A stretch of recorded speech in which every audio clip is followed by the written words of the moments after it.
Yeah, buddy. Oh, still alive.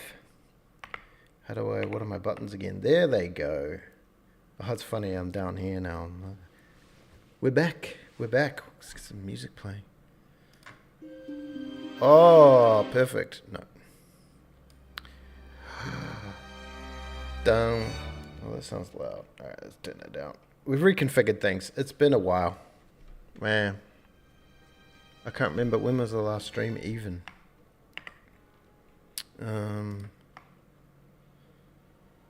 This one was on Feb 12th. It's been a whole month. Yikes. Yeah, it's been a month, but we've been having to do a little thing called working for money. So we don't run out of money. You know how it is. This is funny. I've reset the desk up, and I've got a screen here. It's like a, except it's not a touch screen. You can use the pen, but I don't have a USB cable long enough to connect it to the PC right now. So but it's got all the stuff there, so we can be up there. This music's a little Lord of the Ringsy. Oh yeah, there we go. I don't know what this is. How is all? How are we? How are we? A month has gone by. I have been working a lot, so I've been kind of like quite, what's the word?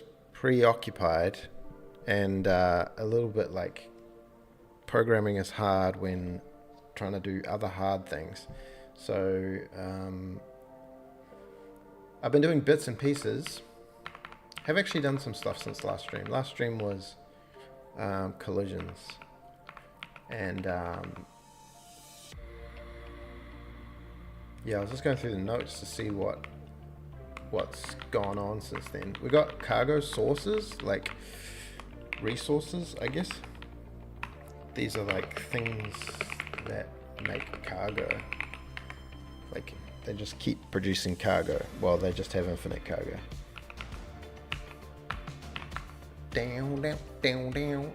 We've got stations now. I think we had stations before. I'm not sure. This is actually done. We have rotating stations. Pick up, drop off mechanics is done. We've got this remove. We can remove rail. We've got collisions. We don't have that. And stuff and things. Global memory. We've got this global memory now for the game, which is kind of cool.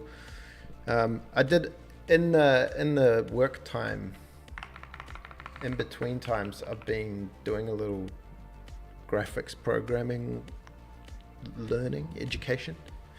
Like, oh wait, that's right. You can kind of see what I'm looking at. Yeah. Because one day I think we're going to actually have to write a renderer. I was trying to do some things with Raylib, and I was kind of like, I don't actually know how OpenGL works. So I started learning how OpenGL works. It's kind of complicated, not going to lie, but it's pretty cool.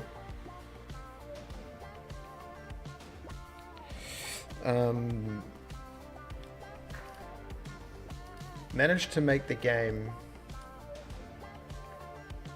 outside of Raylib. I don't know if Raylib has some mallocs here and there, but we've got it down to one malloc for the whole game, and the editor and everything. It's like an arena that then all the arenas allocate to that arena, and it's like finite size. So there's no arenas. There's no allocations going on during the game, which is kind of cool. We don't have things like dynamic arrays and stuff yet. But yeah, so I don't know if any of this is very different. I'll move this over. That's why I had this starting like that, didn't I? So you can still make levels as such.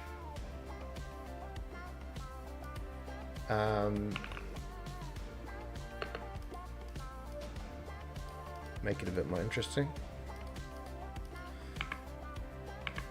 But now there's this feature thing So there's the world mode, the terrain mode, the rail mode, train mode, and then this feature mode, which right now it's resource. And you can change the color of the resource. So right now I'm just still messing with, color coded resources. And then these are like little cargo stacks. What we had in the original game were like stacks, which used to be color coded, but now they're not. So you could put down a purple resource and maybe a black resource and a thing here and a thing here or something. And then you can also, now you can build these stations, which will detect if there is a resource or a stack there. See, it draws a little box around it.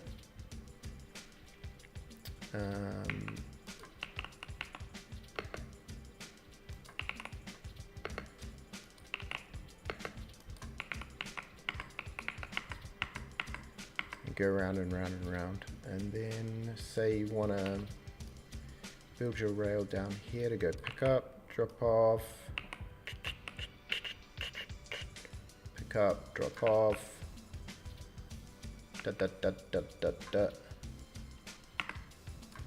and of course it's going to go the other way.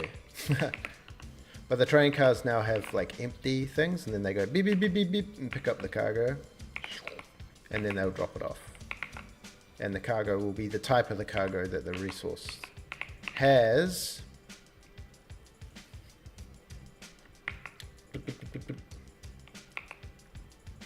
Yeah, I went down a bit of a path of like how to make it look good. How do you make it look good? It needs like lighting and shading properly done. Effects and things, but then that's like a whole thing that isn't actually that important yet. I think it's more important to build the game mechanics, because you can look at it. It may not look very exciting yet, but at least things work.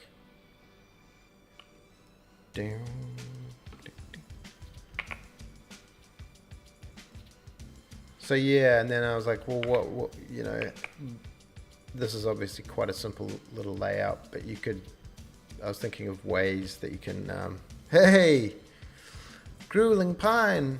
Yeah, long time, man. It's been a month of hard labor to get back to the fore. Haven't done a lot, haven't done too much on the game. It's just this cargo stuff, which is kind of a thing, but just been working.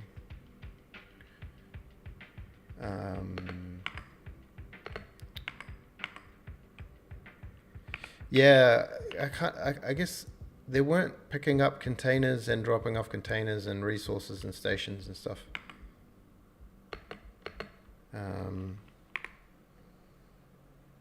A white one and maybe another one here. And so I was kind of messing around with how, yeah, you can put down stations. I was messing around with how then you're gonna be able to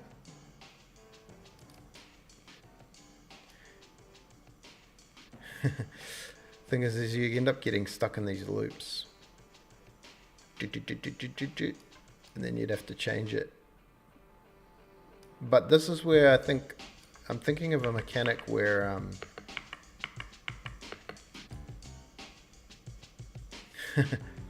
thinking of a mechanic where trains can switch the signals as they go over like pressure points or whatever, or there's like a switch on a cell and you connect it to a thing.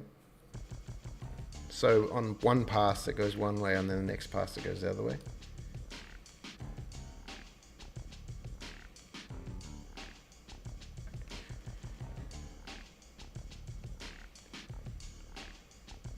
Because yeah, you get these sorts of situations.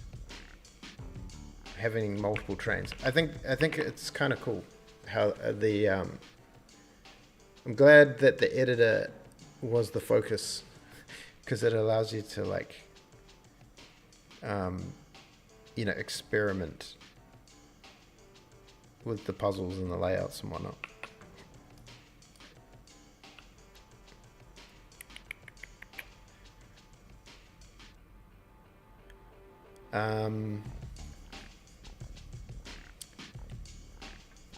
Yeah, I'm thinking, yeah, just of ways of making the puzzles complex enough to be interesting and have interesting solutions. But as far as the mechanics, the last thing I was working on last night was just loading and saving all these stations and stuff, which I can save them, but then when I load them, there's a bug with the stations. It only loads some of the, oh, there's the stations. Yeah, this is, some of the stations don't find the resources. Okay, this seems like they can find the stacks, but they can't find the resources on reload. If I was to build a train, pop it on, would it? Also, the rail priorities don't get saved, I don't think.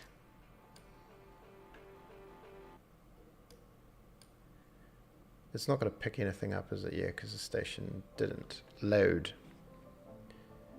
Down, down, down, down, down, down. Yeah, but did some did the Learn OpenGL website and did a ton of exercises on there and started like, oh, that's okay. So this is what's going on with the graphics thing, which is kind of interesting because Raylib obviously it's quite a thin like setup of OpenGL, but even still, I'm like, what it's abstracting from you is quite full on. And if you could, you know, harness the power and make it your own, that might be a good idea. It did make me wonder, like, because you use, obviously, Raylib uses its own vectors and maths and, like, maths library for all of its OpenGL stuff. So if you're like, oh, I just want to replace the Raylib renderer, you need to start doing all the vector math yourself or with a library. And now none of the Raylib vectors that you're using necessarily will translate one-to-one to whatever library you're using.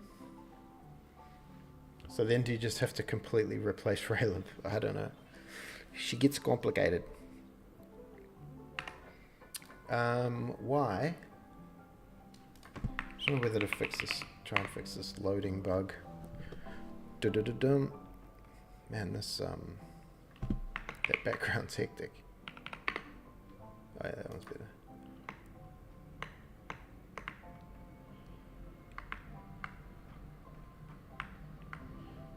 So we write the resource type, the world position, that seems all good. And then we read the resource. Because what's happening is the resource, once you load the resource, it gets whatever its cell is and then sets that cell resource to the resource. And it does the same thing for the storage. But for some reason, when we come into the station and we say find features, which is a thing to look for either resources or storages, it doesn't seem to know about the resources. But it does find the storages. But why though? Is there something about the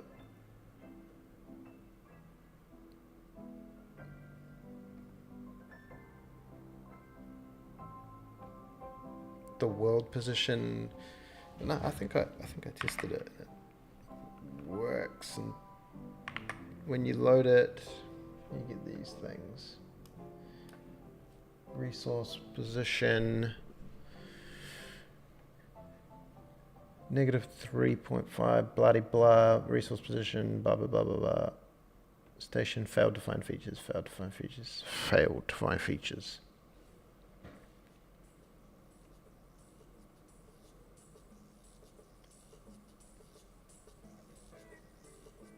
Maybe I'll write the storage ones as well. And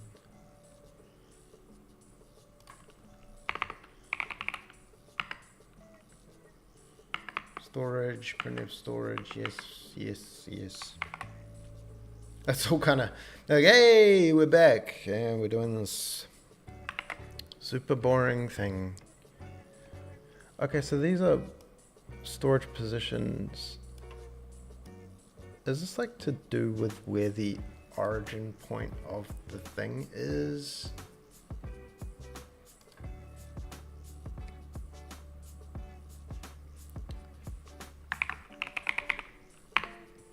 We have this thing if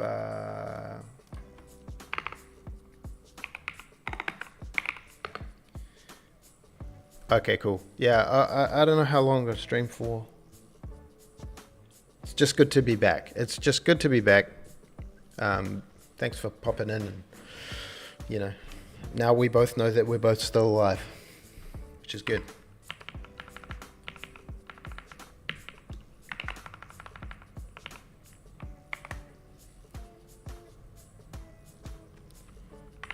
So this guy here says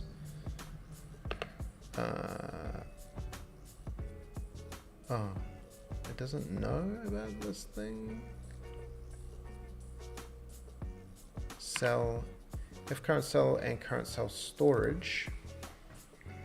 It doesn't know about this. It doesn't know about the storage. Does that mean, why is everything so?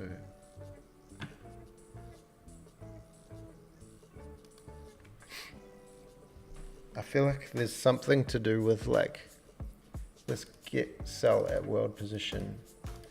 Maybe what would be smarter is just to give them the coordinate of the cell.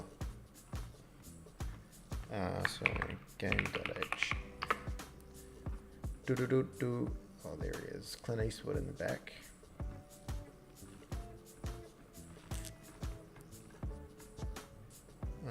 Station. We've got the cell pointer. Maybe we'll also have a vector 3 I coordinate.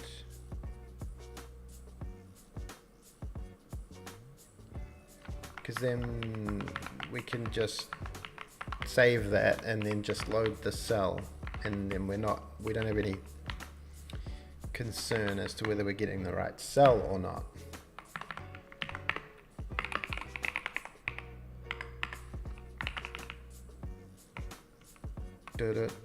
I did this thing, I thought I was so clever. Let me know whether you think this is clever or not. There's this function, right, where we're, what's it in the editor? Yeah, there's this thing, this feature building. Oh no, it's in the station building, it's in the station. It should be in cargo, but it's in rail. So, we've got station builder. So when we want to check the station, if it's valid, we got this find features thing, and what it's going to do is like look north, east, south, and west on that level, on that layer, and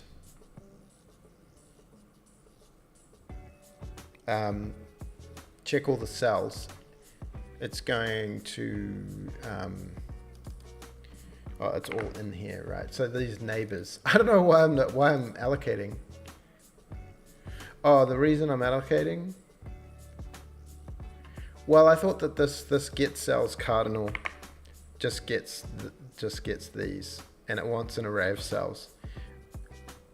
Because I did have this get cells in range 2D, which was going to be, I don't know how big the array is going to be of cells that we need, right? So in C, like, if you write cell pointer cell,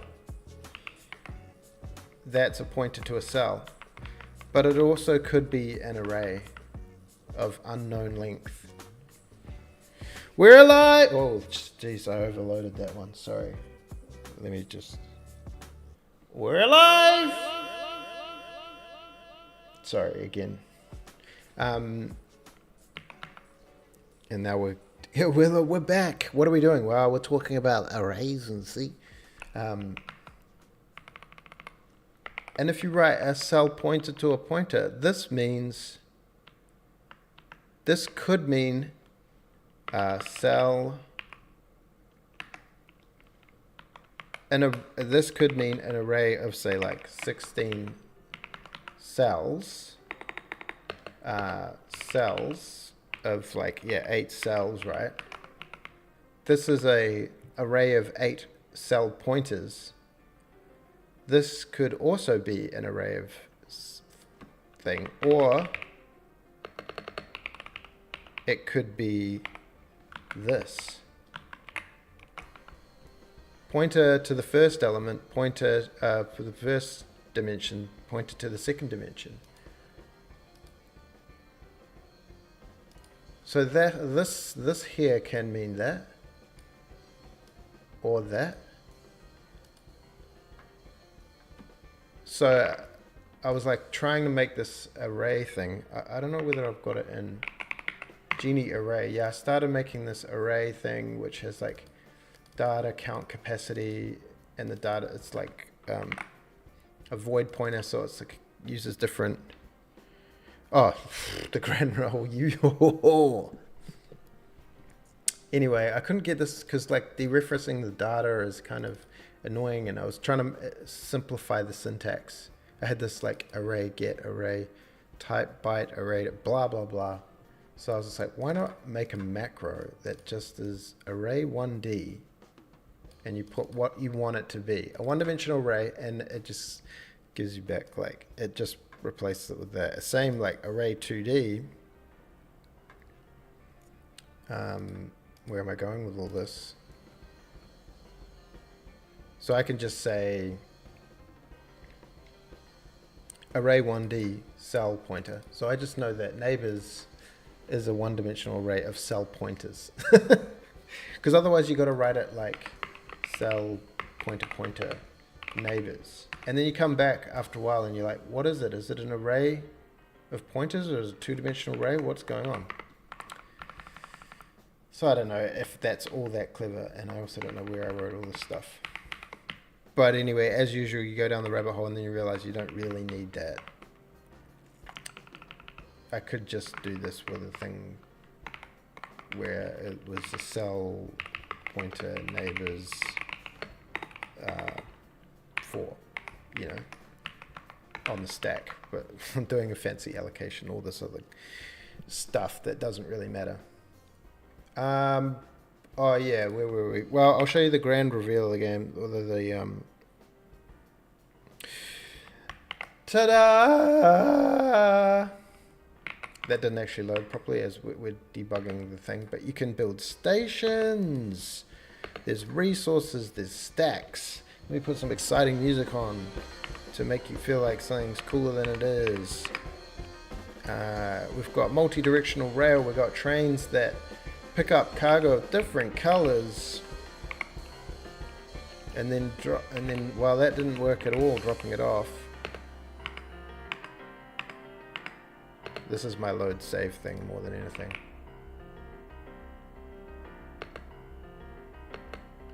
What am I on? Rail. Still not working. Yeah, I'll have to totally still debugging the load save system. Don't worry, I've been out of the loop too. Very, very out of the loop. I'll build you a little level to see the excitement in all things. So I'll build a little level here. We've got features. We've got what color? We have a gold one and a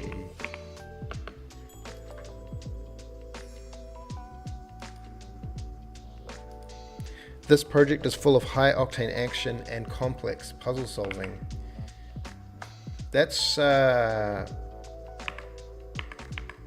we call the truth. Oh yeah, you can place down rails as well. This is like the 2D one, but doesn't look as good. So on a simple loop, you can set your little train and it'll beep, beep, beep, beep, beep, beep, the different colored things, and then beep, beep, beep, beep, beep, beep, beep. It's not currently displaying them, obviously. Ding, ding, ding, ding, ding, ding, ding. A red one? Sure. A blue one. Is this even going to be possible? I keep forgetting that rail resets on that. So we could go around there. But we kind of need to pick up and... But can you... Yeah, the cake, it's like cake. Can you remember when we were... can you remember 3,000 years ago when we were doing mad things like inputting where the things were by hand in the text of the code? And now we just put things where we want. We can't get rid of them, but...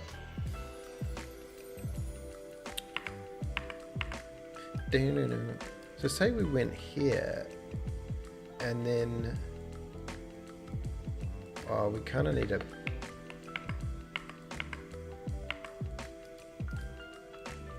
We kind of need to do some funky stuff, like... I don't know.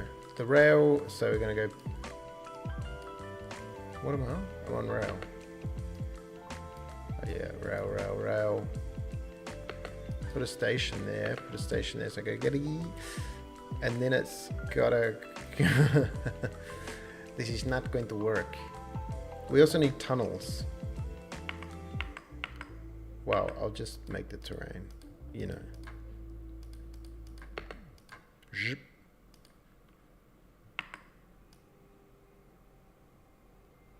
And hopefully with all this design we'll be able to come up with some mechanisms for elegant puzzle solving.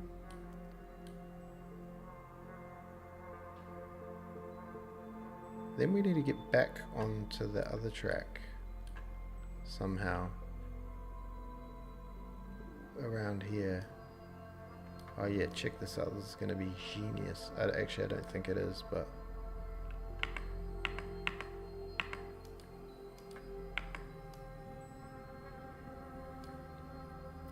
So this way... Why doesn't it draw a thing there? Oh. Interesting.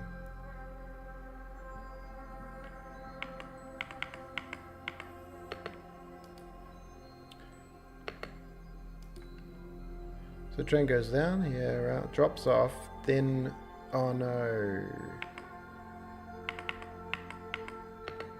picks up there, then goes there, drops, goes around this thing, drops off, comes back, then goes through here. It's going to pick up here because I put a wayward station. Oh, oops. Oh yeah, we've ruined it. Oh well. Never the mind. Oh no, now I've done it all backwards anyway. Yes. But now we're in this brave new world. Yeah, this is...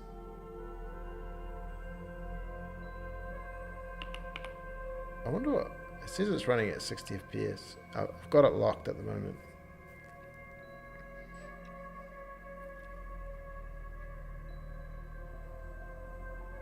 But I'm pretty stoked on the little mechanical, the forward moving mechanical game mechanics and editor situation, because with these rich, did you see that the thing just disappeared?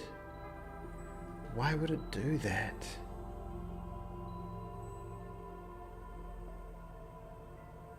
That is so weird. Is there a memory leak of some description? There shouldn't be, because nothing's being allocated. I don't know if you can see in this little bottom left corner of the screen, it says mem. Do I have a zoom thing? Zoom. Magnifier. Oh, there's plus. Use the Windows plus sign. Oh, yes. How do I move with this zoom? Beep, beep. Control Alt or press Control Alt. Rotate your mouse wheel. Whoop, whoop. Whoop, whoop, whoop, whoop, whoop, whoop. Whoop, whoop. Memory, oh yeah, you just move around. Memory 145 of 200, so the game allocates 256 megs. And then it allocates everything, like the genie, the editor, the game, all their arenas, every piece of memory that's possible to access fits in that 145, or is that 145 of 256. Oh, the zoom-ins. Let's go trains. Can I? Yes. It does this weird thing to the pixels.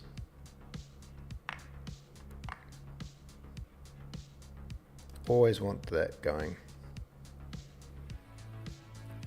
Yeah, I mean, you know, there's like 10 million things that need doing, but I feel like I can start to see the, you know, once this terrain looks nice and some grass and trees and rocks and water and I don't know. I think it'll look pretty cool. At first I thought that we'd need to do like different cargo types, you know, like wood and ore or like, you know, but then I don't know, maybe it's just the colored containers is enough for the lore.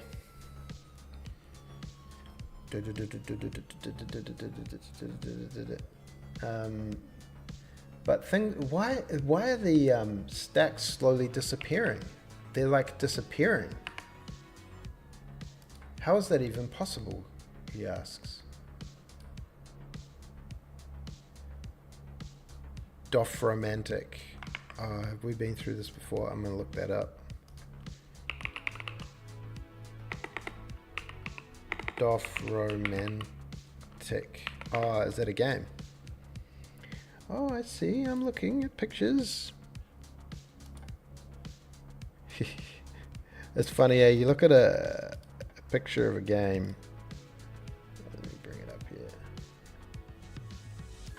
That's a pretty cool looking game.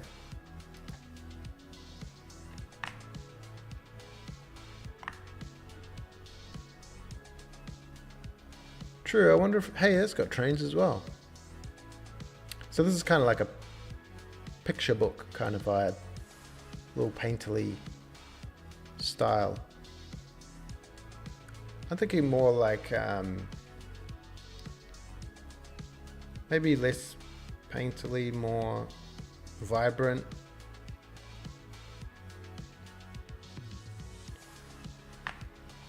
It definitely looks cool. This is the thing, I mean,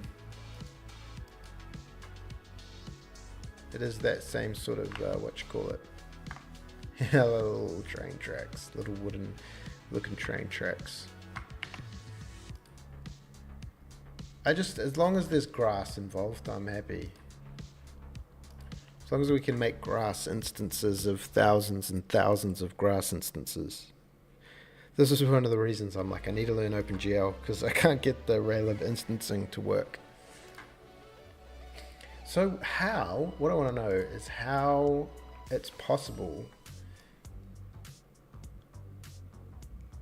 for the... So this is stations, this is stacks. Mark, draw stacks. Cargo storage.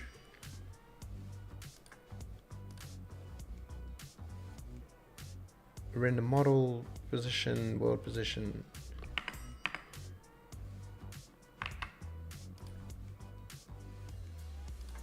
Maybe we can just do a thing, Genie debug text.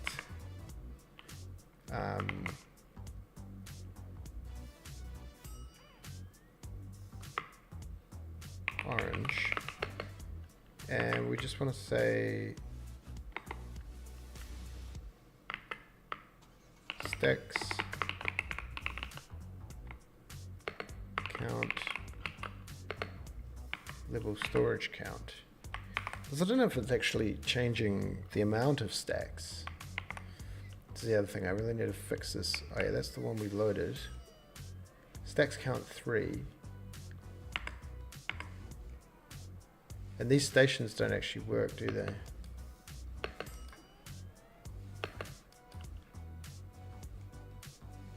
The load save is completely busted. So the ones we built work fine, but then these ones don't. Go train, go. How much speed can you handle? The other Daisy trains also could not at all manage.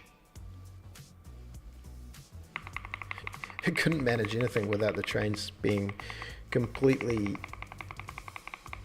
destroyed and spaced out. Ah, super slow-mo.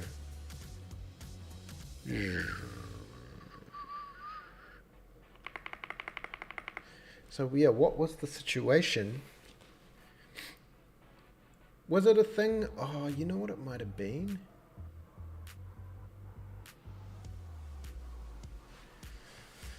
Don't think so. Cargo storage, cargo. Oh, this max cargo count is what? 256. So what happens when a thing... This is another fun thing I found out in C. Check this out for a fun bug that I figured out yesterday.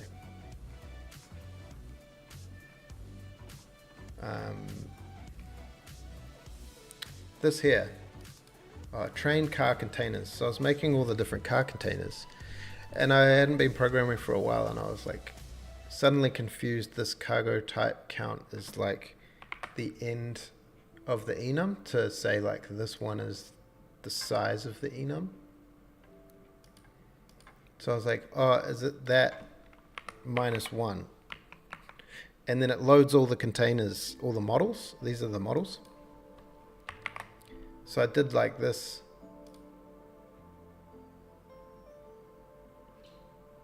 And then, you know, you load up your thing.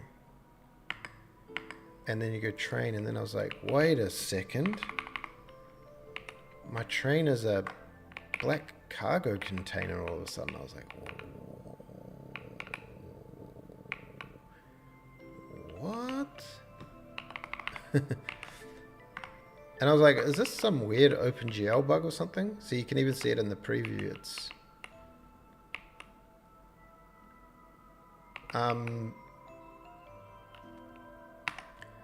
whoa. So then I was like, oh wait, looking at the models in the struct, like the next thing is the train engine. So I was like, oh, when it's loading the thing, this array is no longer big enough. So it's just going one more step, model sized step in the struct, and hitting this train engine one and writing because cargo also, if you look, cargo type black is the final piece of the puzzle. So when you do that, so C just like lets you overflow things. I thought that was kind of cool, and I think that might be what's happening with this cargo disappearance. The cargo stack disappearance. I've got this thing, cargo storage. So the cargo, when it drops off, it adds 1 cargo. And then when it gets to 256, it probably just writes that into the world position. I want to test this.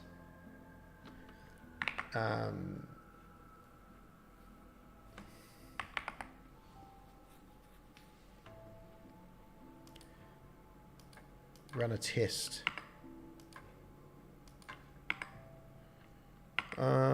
A feature, a white thing and a thingamabob.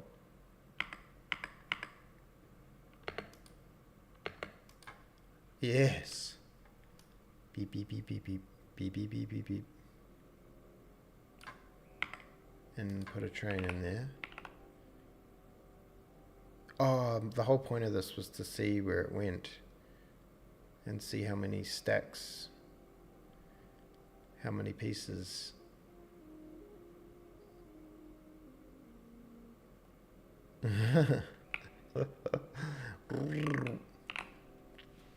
Make it faster.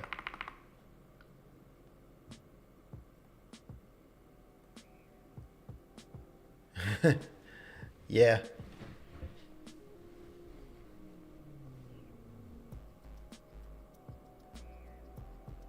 Is it going to get to 256 and disappear? Must have got 256 so far. Maybe it didn't.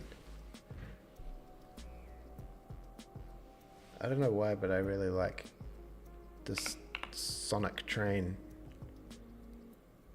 Gone. I should have made a note to see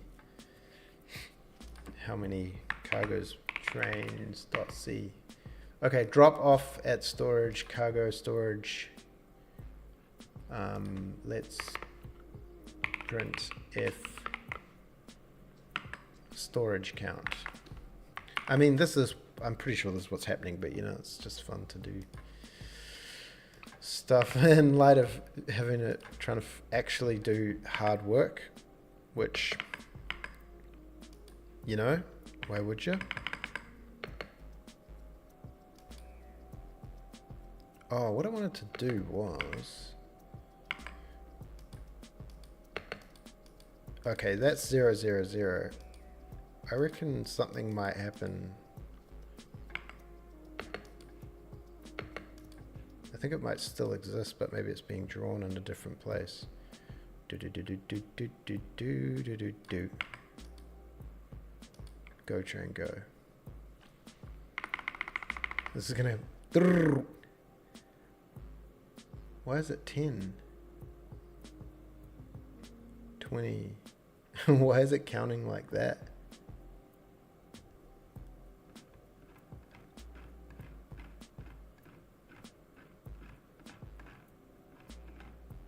Oh, is it because it's waiting?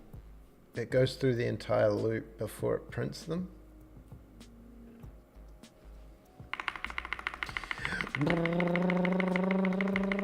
Whoa, this train is going.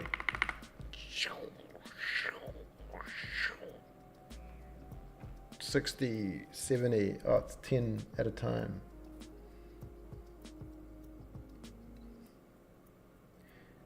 What I'm wondering, is the stack going to move into the center of the screen? Yeah, see? It's still there. Whoa, what was that? Exception, rethrow at memory location, result exception. Didn't like something. Okay, so only drop off if we've got enough storage. Else if station storage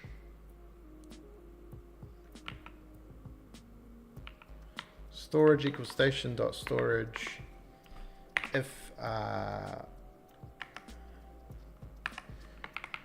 the storage and the cargo thing and storage cargo count is less than max cargo storage count, then do it. Oh, I just wanted to check my thesis on this as well, as if we flush here, standard out, and do the same thingamabob. We really need to get that load saving going. Feature.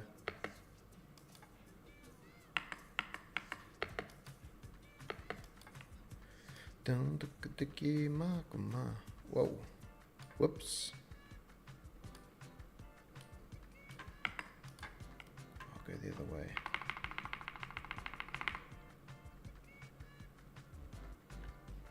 Why does it do like that? Is it because it's within a loop?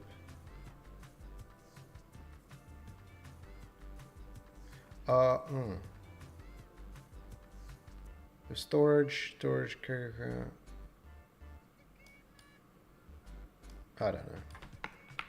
Do I need to know? Is this important?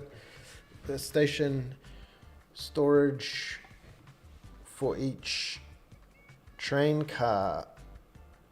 So this moves it.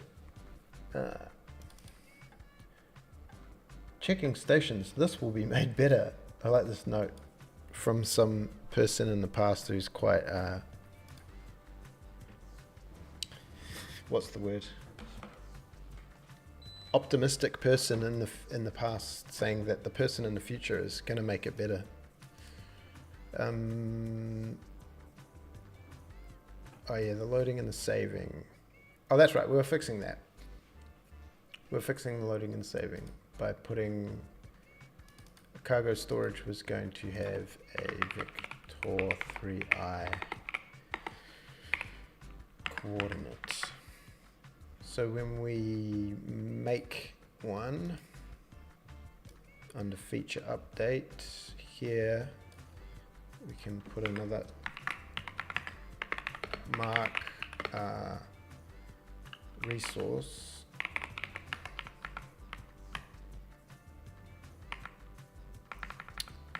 We can say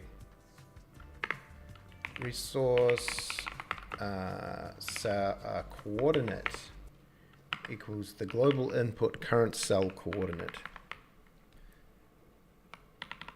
Oh, it doesn't want to be a vector 3i, then fine. And then we have storage, cargo storage. And we'll go through the same rigmarole. Coordinate equals G. I like that formatting much better. Da-da-dang. So what's everybody been doing? What have you been up to, Fundamench?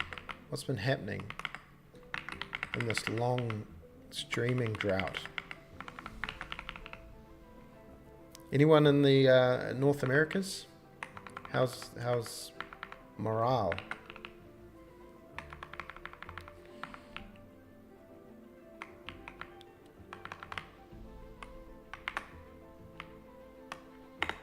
Okay, so now that we have that, when we save the world,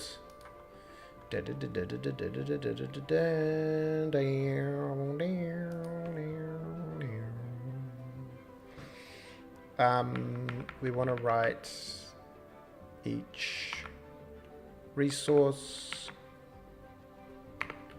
if right.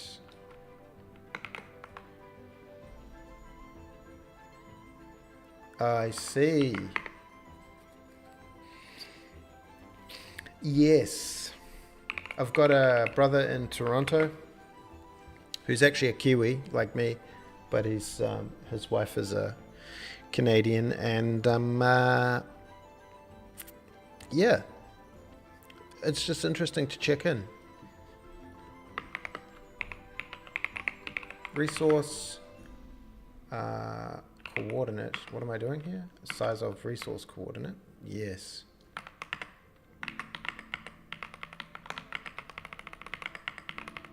But we did do some interesting-ish work.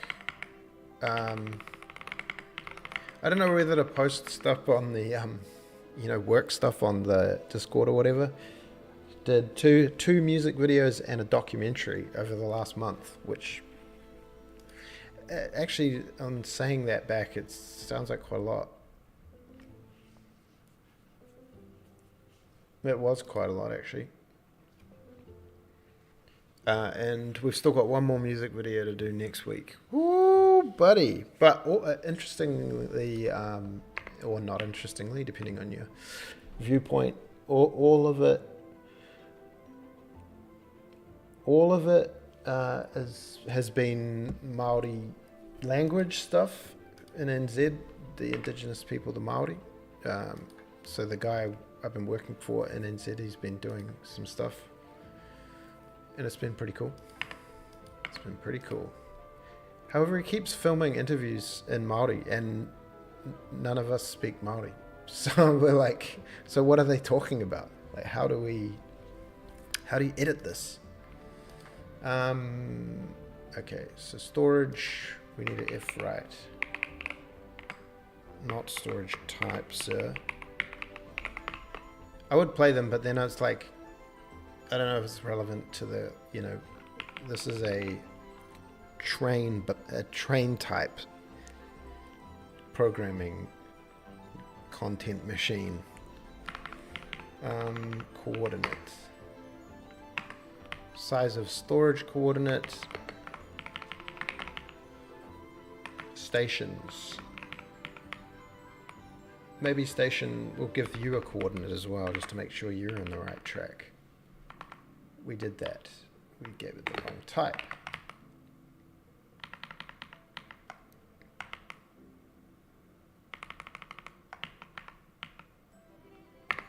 If right. Oh, station flags could be good. Don't know if I'm using the station flags. Don't worry too much about coordinate. Maybe we don't even need to write the station thing because of the thing.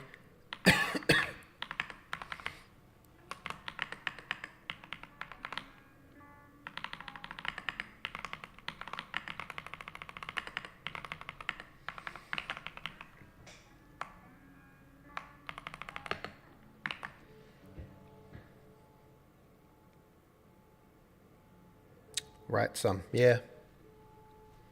I was having this idea of like buying a typewriter for writing stuff, and having some sort of romantic idea of like you're writing it directly onto the page. It's permanent, kind of.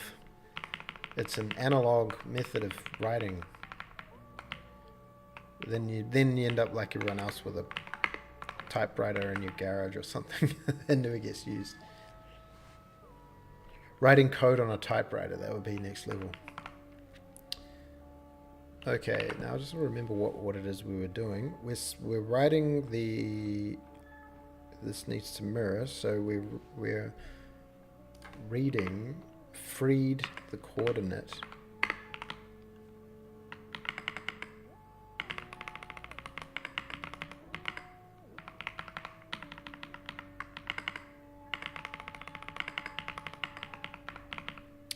And then instead of doing this, we can just say get cell at coordinate, the resource coordinate. This seems better.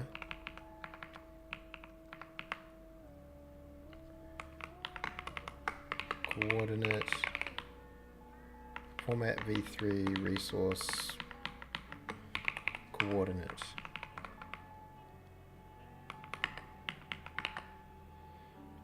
To the back, yeah, that's the thing. Let go of the backspace button.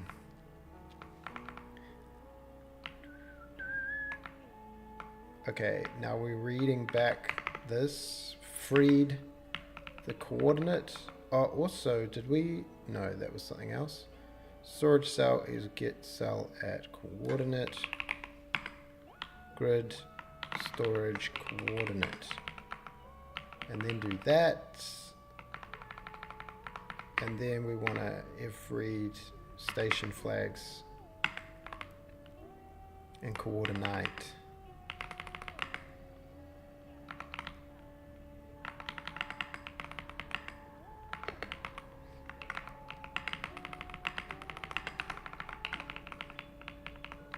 Station cell equals get cell at coordinate. Station coordinate. Station cell station find features. Did I miss something? I don't know. Let's build a level and see. I'm gonna switch over to the other mouse. Oh, shucks, I lost my mouse. I just want to check on everything's recording nicely. Looks good. Looks beautiful. Beautiful recording. Man, I was doing OpenGL tutorials for like a week. And I was like, I better record them for the video, in case, you know, for the videos. And that was all good until I realized that the recording wasn't set up properly and like was that's like only recording every 5th frame or something. And I was like, there's so much stuff. White one and a stack and a black one and a stack. One of these, one of these, one of these, one of those.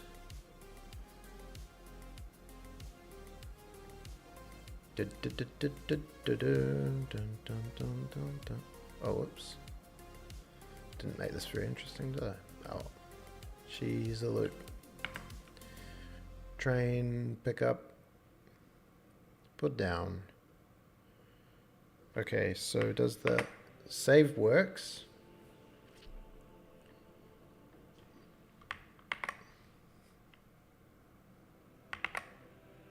Okay, we have a violation. Oh, we didn't ever set these coordinates, perhaps? Perhaps we didn't set these coordinates, perhaps? Create station.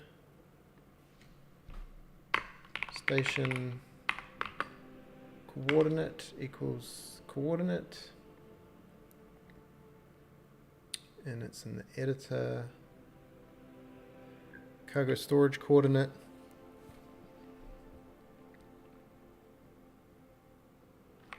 I guess we got to do it all again. Repetition is the mother of doing things well.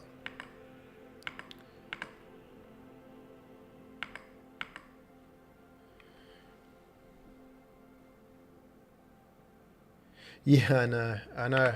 That was part of the fun. I think I tried to make it all exciting and stuff. And then it was just like, oh, this is actually kind of hard.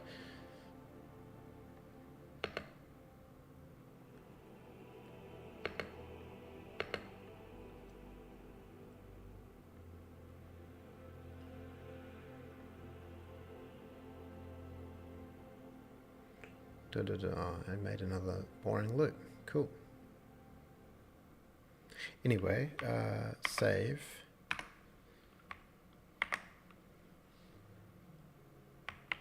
Load. Hey, that kind of worked, buddy. I don't trust it. Oh, picking up and putting down. Oh, yes. The cool thing is, it's like every time you change the structure of the save file or the load, the current data no longer works because it's all just reading it one thing at a time. I guess you could put temporary. There's probably a way to do it properly. There's probably a lot of ways to do these things properly.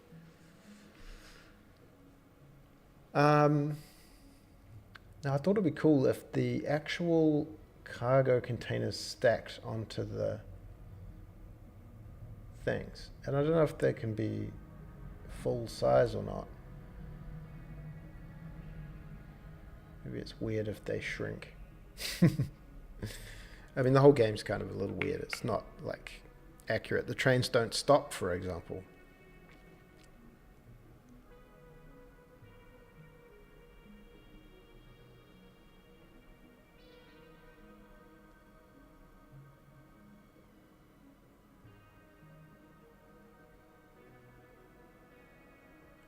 Oh, is it going to get to a point where the stacks get full? It probably will, won't it? And then it won't drop off anymore. One thing I thought could be fun is that the stacks, now that they can,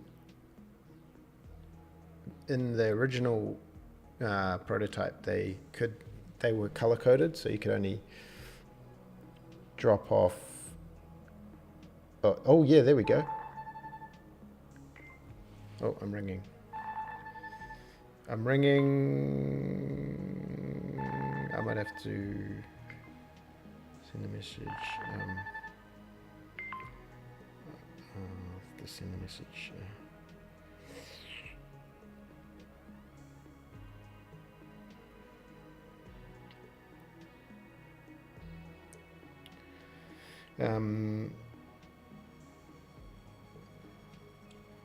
Yeah, then I thought, what if it allows you to...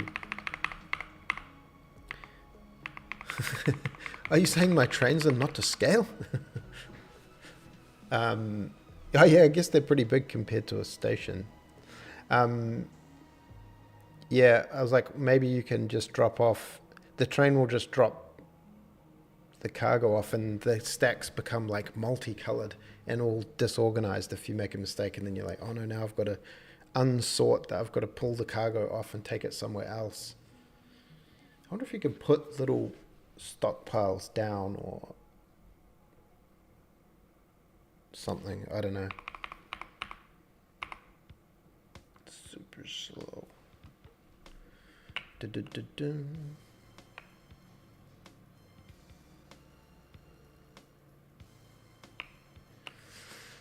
All right. Oh yeah, and so that meant I was like, I wonder how many you could actually stack on the stack. Open recent game model collection. So these incredibly detailed resource buildings, preferences, interface, make it bigger. Man, Blender's so high tech. What other apps can you just do this? You just drag the interface.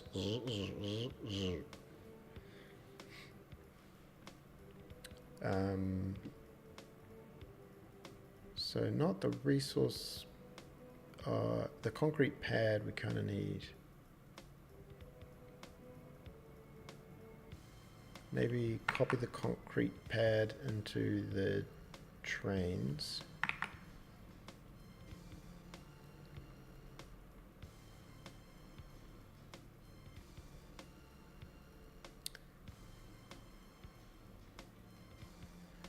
Oh yes, the train.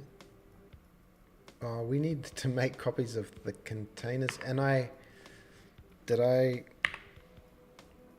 connect them? I think I did. That was poor decision making.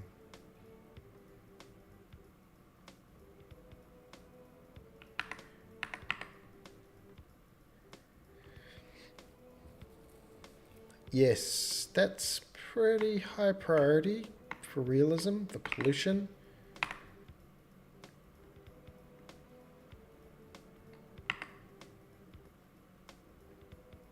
Is this getting the bottom of the thing? Faces. I did delete the bottom of the container, but doesn't really matter. Container black. So the scale is 0.237, I believe. If I go to the train 127, I was wrong.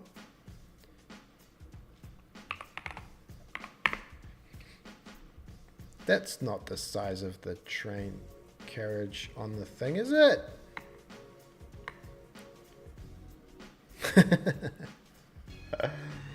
Yeah, part of the game, maybe part of the game is, as well as delivering cargo, you've also got those things with a bunch of people lined up, tied to the train tracks, and you have to decide how many people you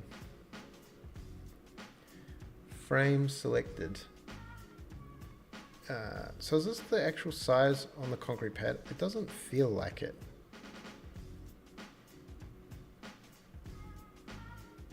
Maybe it is. I totally don't believe it. Maybe it is. Can we really? 1 y 2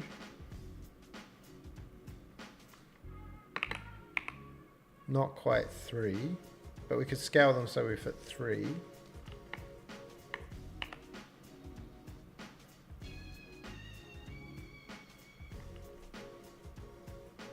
Like that.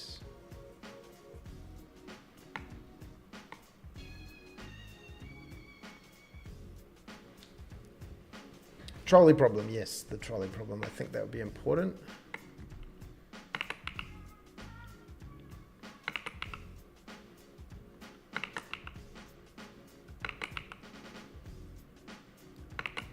I was saying to Lou, like, oh, what happens like when you store way too many of these things? And she was like, just let it build it higher and higher. I was like, yes, true. Just let it build it higher and higher. Or we could just, instead of making all these, we could just, because this is only a visualization, so we will join them into one object and then add a modifier called generate array. 0 on that, but on 7 we will do like that. Is this happening? Is this a thing? Did.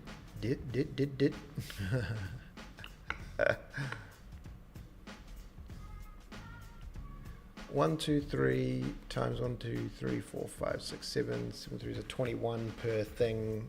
Times 10 is 210. Did.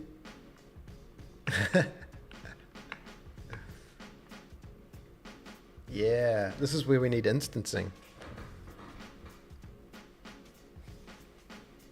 This is going to be a little bit of overdraw. I guess you could do a thing like this where you combine them, but it'd be cool that they were per actual container. Is that ridiculous as a concept?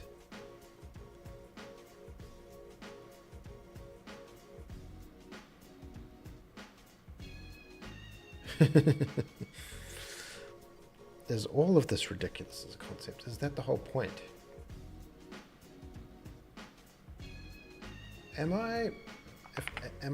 Is this something that is a misnomer?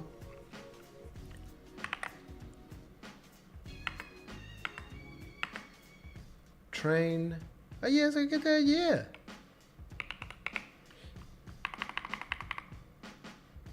We look at that and we kind of go, yeah, looking there. I guess if you shrunk it down a little bit, it does do 3 by, I don't know about 7.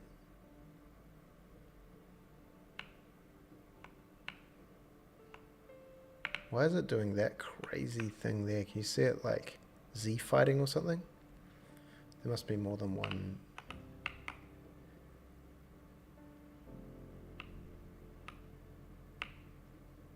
Lou made these cute stations. She modeled them and they're nice. It's funny, Lou models this thing with a nice little truck. I'm like, this is a building. This is a building. There's definitely 3 by... Oh, 1, 2, 3, 4, 5, 6, 7. Yeah, I mean, I don't know. The other thing is now we need to do a 3-dimensional drawing of each mesh.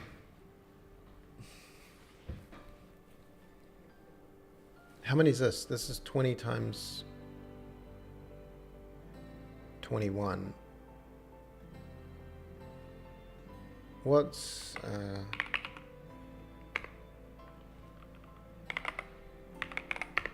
12 stacks is 256, but you know, they could go higher. I reckon they'd go a little higher than that. I don't think they go a little higher than that. Super stacks.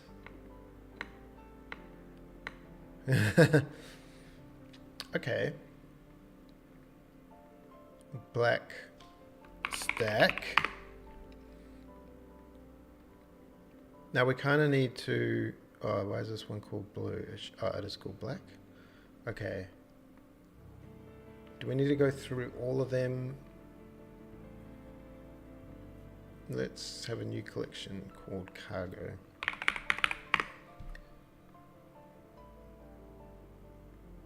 Turn off the trains. Turn back on the trains. Now it turns on everything. So we just kind of need to grab all of these, copy them into the cargo. Yes. And then one at a time, go through them and do this. Well, what's faster?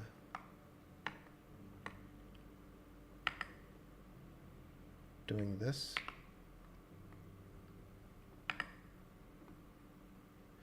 Oh, we also need to, also change the origin of the origin to be at the bottom of the container, like so, and then set that to 0. So that's actually a stacked container.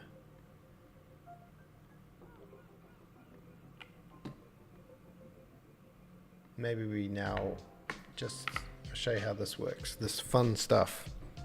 I mean, maybe I can make this a bit bigger. So the way that this is all based off these little Kenny models, which will probably change, but they're good for working with right now. So if you select the faces, this is where the faces, they're just squished down and then mapped onto this one tiny gradient image.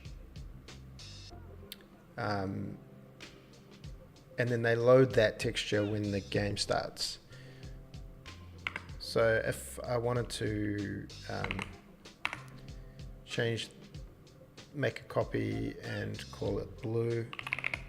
In fact, I want to make these called just straight container black. Oh, whoops. And container blue.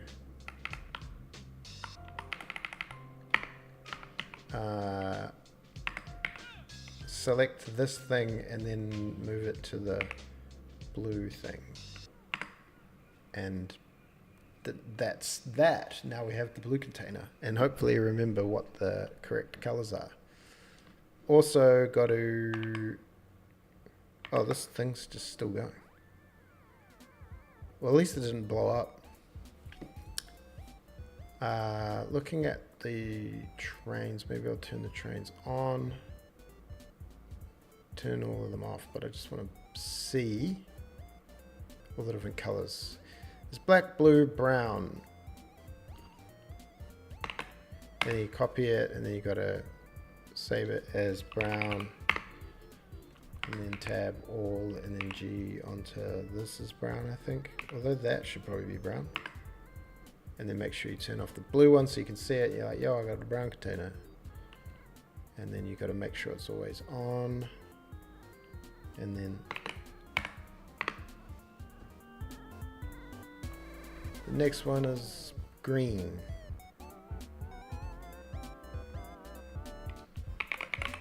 And this is the kind of repetitive stuff that everyone wants to see.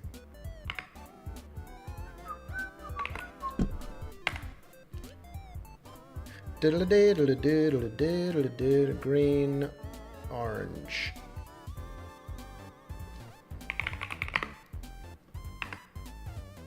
I think that's orange.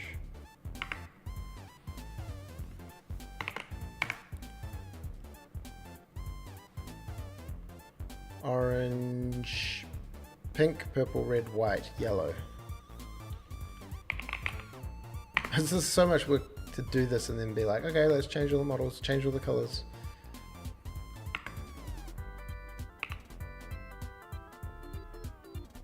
Where's pink?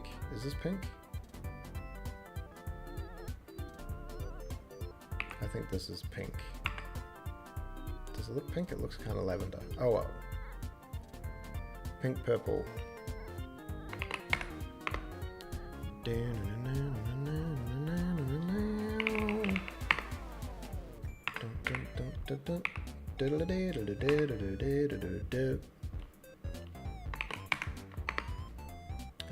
Purple, red.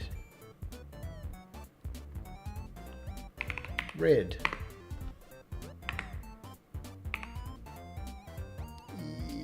Yeah. That looks red to me.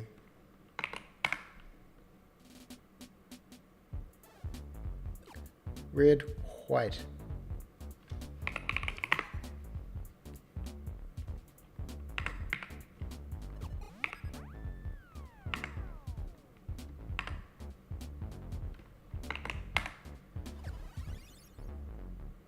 Yellow.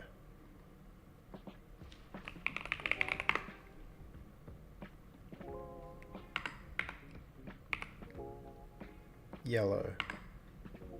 And now we just need to go through every single one of them and go, I've got it on a quick thing, quick favorites. If you're ever using Blender and you got to go digging, file, export, GLTF, and then you right click on anything and go assign, add to quick favorites, and then your quick favorites button, and then you just export to GLTF. You find your little models thing, and I should start putting these in this, make a folder actually. And includes selected objects only, cargo, black, dots, I don't need, yeah, GLB. And then GLTF, cargo. I wish you would just get the name of the thing. Cargo blue, export. Cargo brown. Probably like a script you could write to do this, huh? If you're actually a programmer. Export.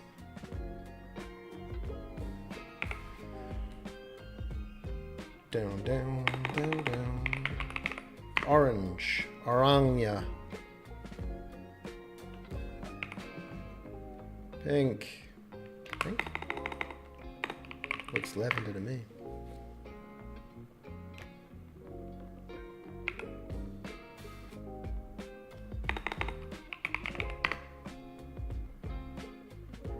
Down, down, down, down, boom, boom, boom, boom, boom, boom.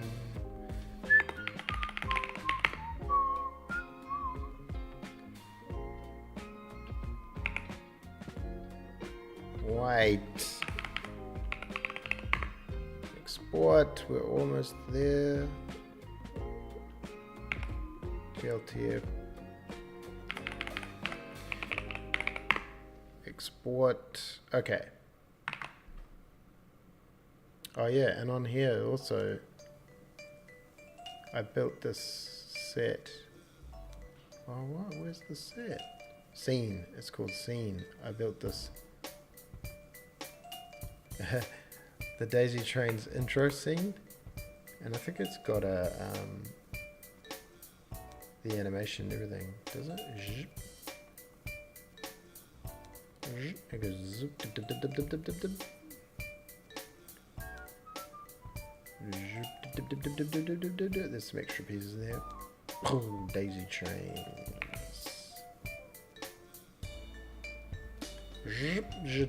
Oh, why are there some things that are additional? Fog, plane, whatever this is, hide, whatever that is, whatever that is. Oh yeah, I think this is the actual animation. What are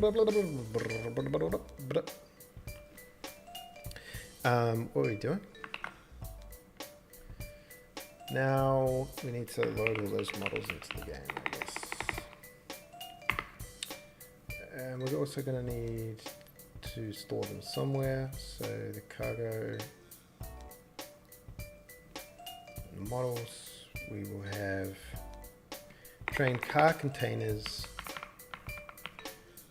We can also have model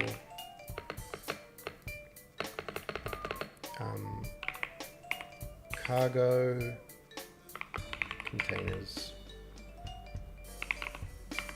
cargo type count,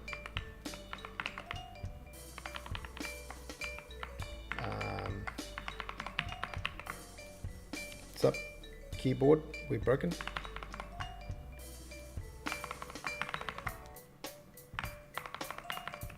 Hello keyboard. Oh, is this because I've got that zoom thing on? Alright, we need to also get the cargo. Don't make me write this.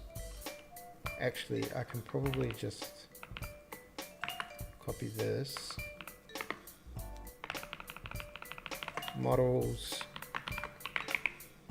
cargo containers equals load model, res models, cargo slash cargo. Ooh, will that do it? And then here we have a, I don't know whether this is necessary. I think it is actually. For usize I, cargo type count, model pointer cargo container, and set the shader and the material maps. So that I think they're already set, but dun, dun, dun, dun, dun, dun, dun, dun, dun, dun, dun, dun, dun, dun. Okay, so they should load as long as I've got the things correct. Cargo, cargo, black, blue, brown, green, orange, pink, purple, red, white, yellow.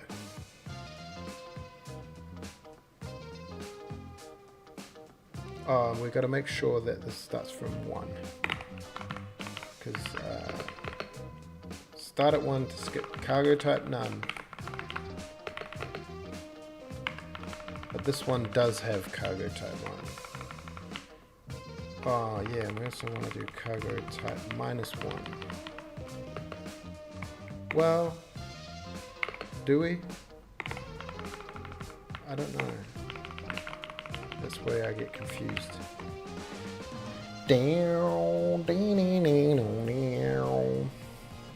Let's just make sure they all load.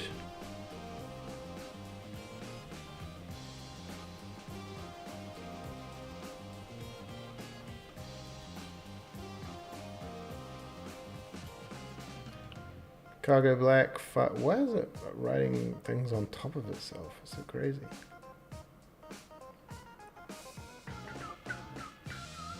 Cool. Okay, so we have all those. Now what are we going to do with them? We've got to...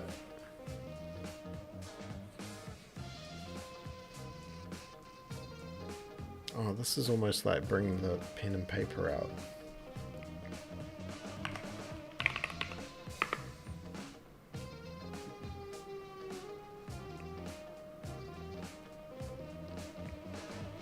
Bring out the pen and paper.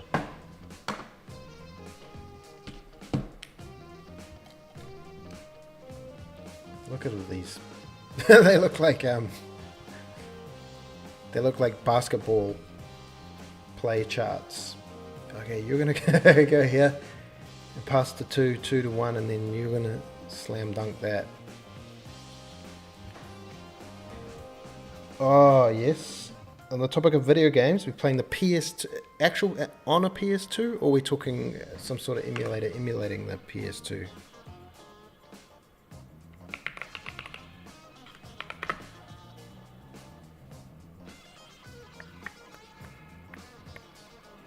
Not responding. Oh yeah.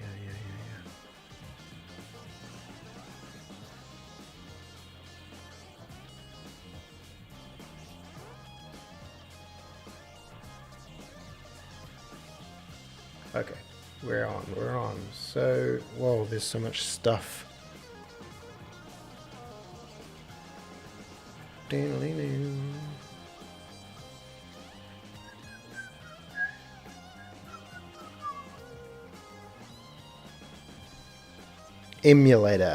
Emulation station. True, so on the PC. I guess the PC is the only thing that's really emulating Is it quite like demanding to emulate the old mate? Emulate the old mate? PS2? Okay, let's get in here. And we say we're gonna do we're gonna have this thing, and I guess we've got the world position here, and then we're gonna want to go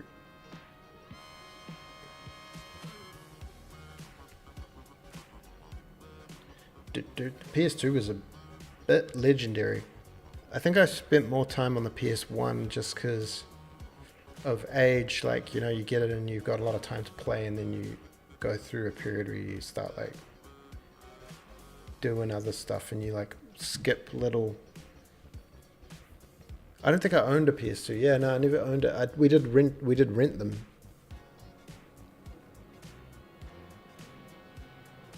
Oh, nice. Yeah, we rented the PS2. PS2 had a cool intro, but then sometimes the discs didn't work, and it would just like hang on the intro or something. I bought the Xbox. Was the PS2 the same era as the original Xbox? Those two were the same generation, eh? Halo. We played a lot of Halo. Halo 1 and Halo 2. So I guess we're going to divide this thing up into like X, Z, and then we're going to need a Y going upwards. So we're going to have there, and then we're going to be like 0, 1, 2, 3, 4, 5, 6, 7 stack, and depending which way they rotated. So this was like 0, 1,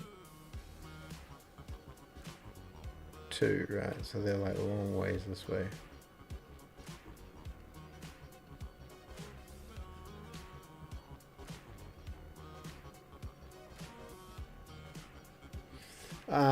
And then 0, 0, 1, 2, dot, dot, dot, up the y-axis.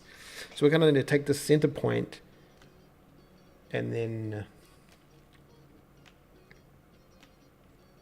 we could make this like 3, 2, 1, 0, -3, -2, -1, 0, 1, 2, 3, 4. It doesn't divide even nicely. And then this we have some vector 3 that is like stack unit X stack unit Y stack unit Z, and then we move it over by X times this over there. So we're building a little mini grid, but we're taking a one-dimensional array, and then I don't know whether we want to you know what we could do? I mean, part of the niceness is the storage. Maybe because we've already got all this grid stuff set up, right now the storage just holds a count and an array of type, storage type of like 256 or whatever it is.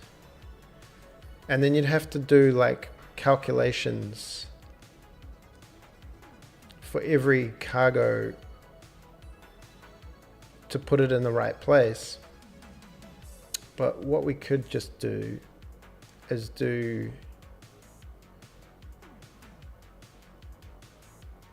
cargo,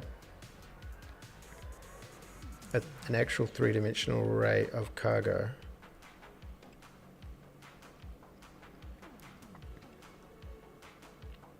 of like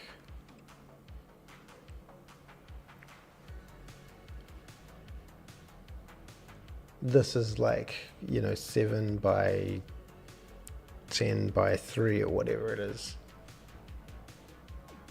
And then cargo, this is like storage cargo. And this thing has in it like a world position, a coordinate, and a type. And then we can pre-allocate it all as nothing.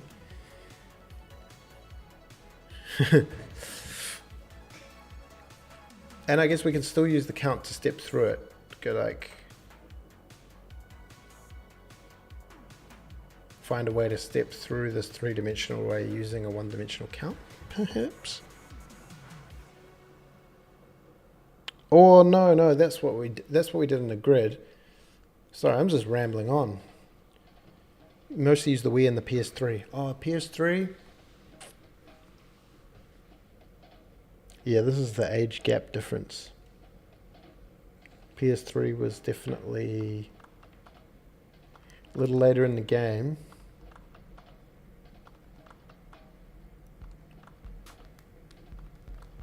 But PS2 is pretty legendary. In fact, PS1, when PS1 came out, man, Gran Turismo 1, or Gran Turismo 2, you also have a thing called storage cargo pointer active, and this count here, which is like I32 or whatever, then you just iterate through these and you draw them. We can also have a transform that gets calculated at the beginning of the game. We calculate the stacks. When a stack gets made, it goes and sets all the matrices for these. It's quite big arrays. It's kind of a lot of work. But hopefully all of this stuff gets set at initialization, maybe. I don't know what would be better, doing it all and then just saying set active, an active list of cargo blocks. Because we're going to have to, it's going to be a stack, so they get tacked on and pulled off, always the end one, which is kind of good programmatically.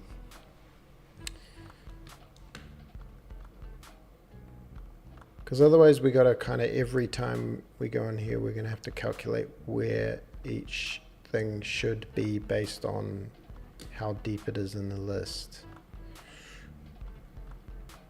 Overcomplicated? Perhaps. So we got this grid. It's got a width, depth, origin, half width, bounding box. This has a, this is actually a terrain grid 3D. But we could have a cargo, we've got this thing called cargo stack here, which is not used anywhere if I'm correct. Find all references. Yes. Cargo stack. Which is going to look a lot like a grid. It's going to need width, depth, and height. Origin.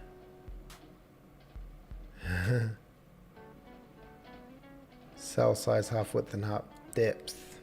This is where you go crazy in other language, in C++, and be like, it must be a child. It must be a, what do you call it? Inherit. They must inherit from a grid structure that is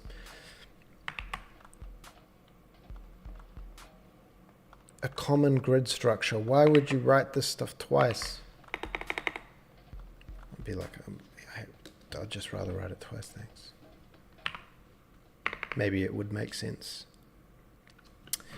So then we need, yeah, and cargo, all cargo is a type. So I don't even know if we need this thing called cargo. But we're going to go array 3D of cargo.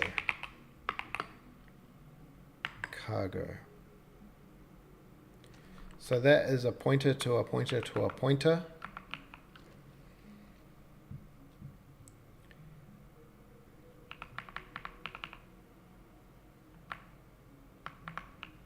And cargo now. Oh yeah, because this is we actually don't want this. We want another thing that is struct stack cargo. Cargo container. Yeah, something like this. It has a. I kind of just want to axe this and have type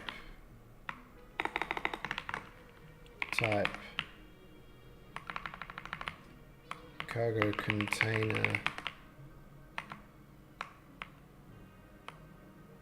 type. This cargo storage won't have any of that. We're going to cause some serious errors.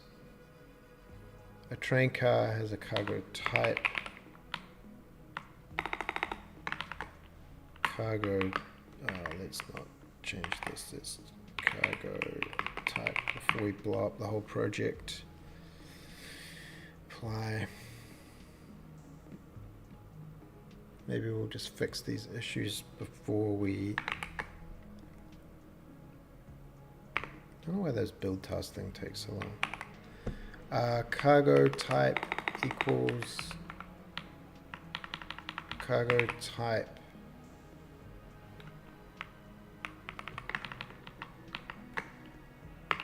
Cargo type none. Yeah, that's what we need.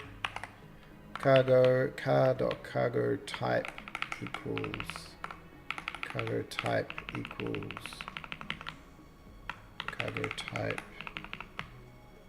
storage cargo. So we need to fix this.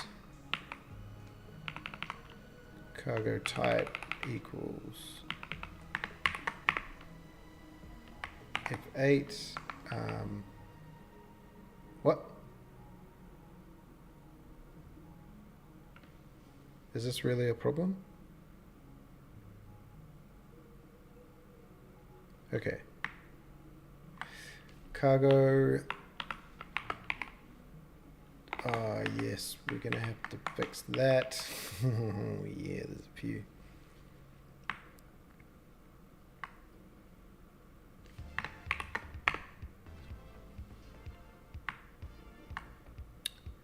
This is going to require some complexity upon loading and saving the cargo.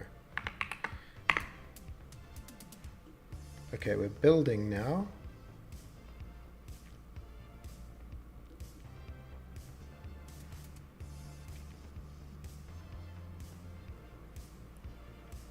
Cargo container.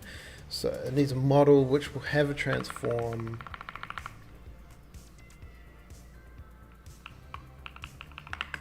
What other things did we need according to this? A world position, a coordinate. Should we do all that? World position, coordinate. No, it's not cell base. Oh, what? All that? Whoa, why am I blowing up? I'm blowing up the microphone. What, you talk about just lazily breaking all the systems we just built for loading and saving the game? All because we want to visualize stacks of cargo in 3 dimensions.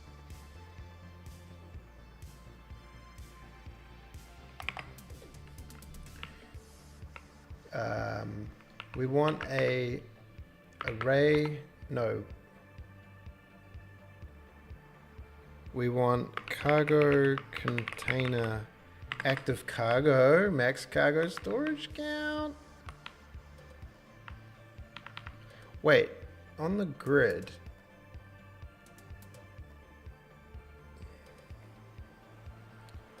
oh, we just call it an array 3D and we're done with it.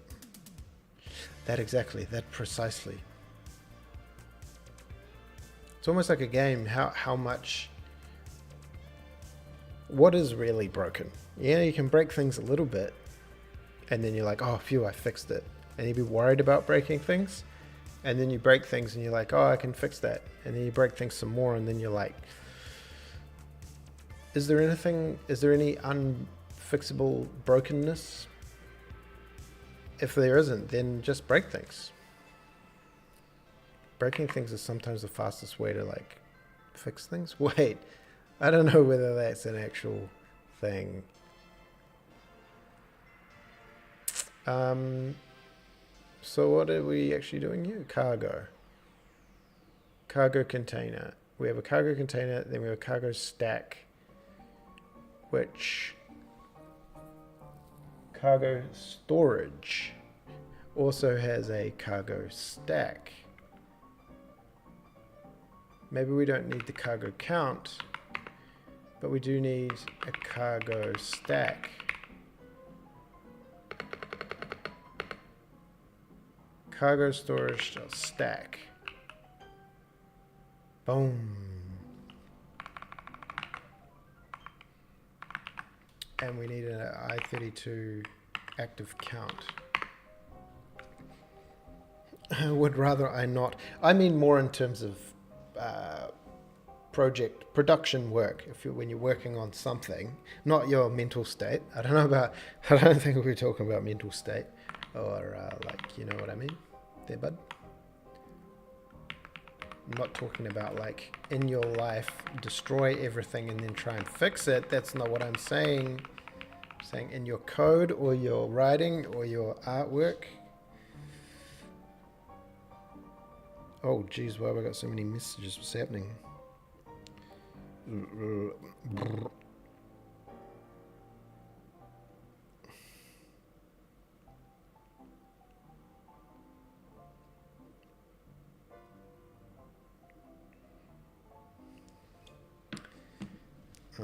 Yeah, you do kind of forget all the things that you just broke and what you're trying to do and how hard it's going to be.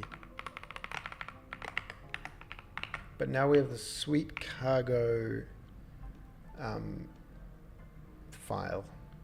Cargo station find features. We want a thing called void. Not cargo init maybe, but we want to say storage. I think it's storage init.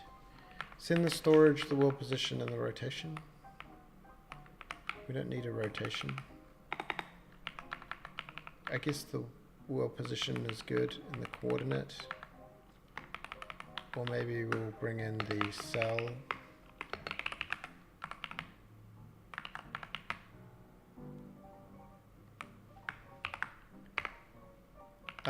So we want to copy our homework from Grid, because Grid does all this good stuff. I might have to zoom out a little bit. So cell has a vector 3i size.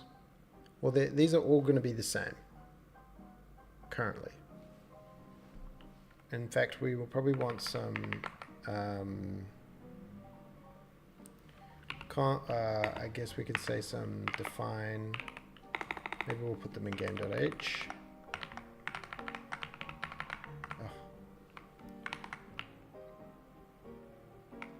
We're going to define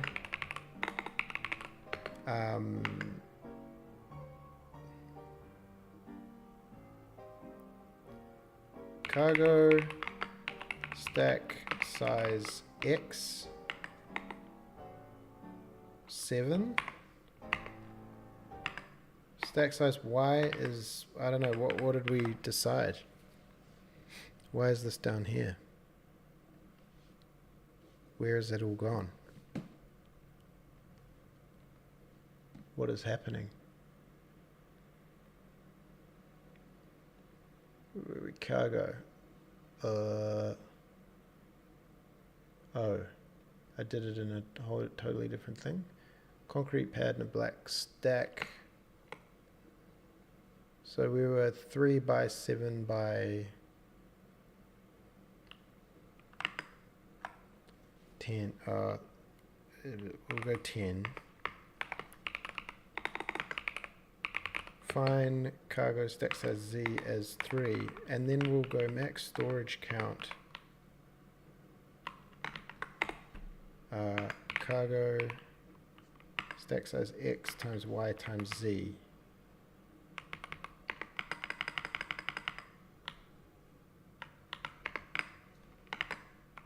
Oh, do we need to put a little thing here?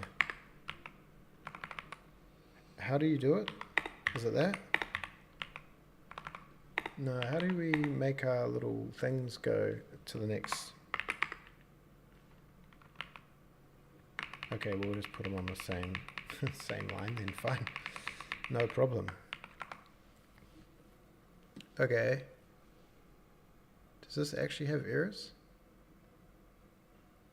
Storage, cargo, count. Let's not worry about here. Let's put a big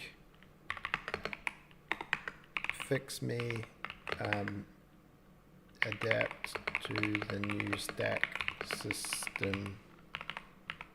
Maybe I'll just leave that error in there. What's happening? Have I got really weird quiet music going on? 52 minutes long. Okay. So back in cargo, on storage and init, we say grid, okay, storage stack dot width equals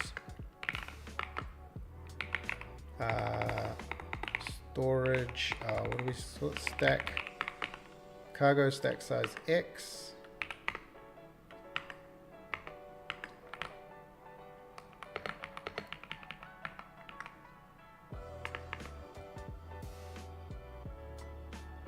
stack origin equals wall position. Nah, don't worry about the top left.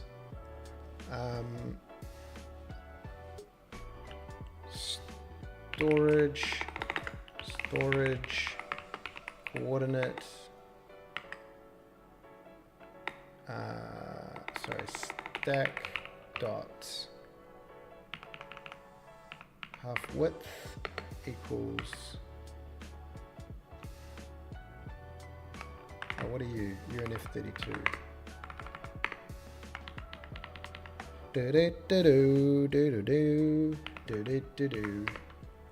Storage half depth, and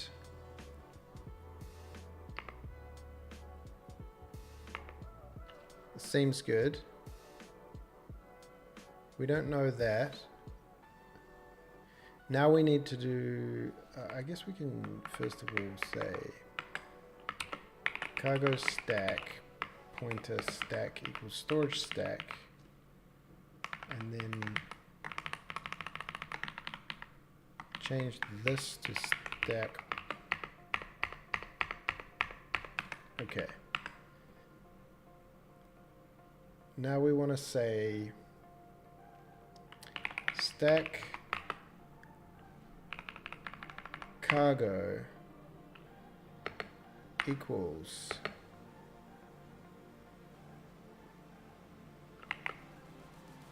array 3D of cargo container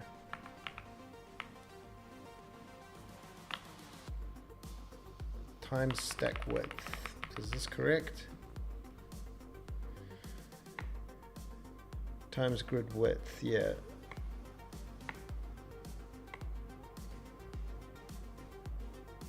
Let's turn off the minimap for now, and we'll just go back a bit. Okay, so this is allocate X, and then we want to do this, usize X, stack width, we allocate a 2D array. Oh, this is not correct though. This is array 2D. This is array 1D. There's a few things that could go wrong. And then Z, stack depth.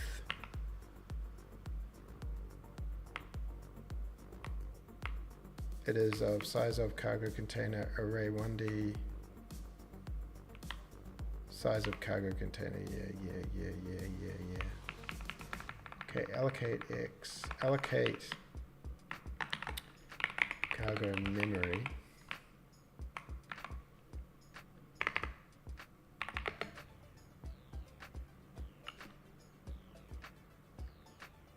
Active cargo, active count, stack active.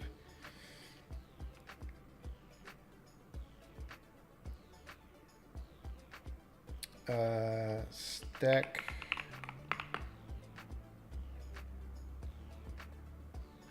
did we do a thing where we just straight up put max cargo storage here, whereas on this one on the grid I think we did it this way because we don't know, but on this one we do know. You know? Active cargo stack active. Oh, okay, null. We're just null pointering. Active cargo set to null. That seems good.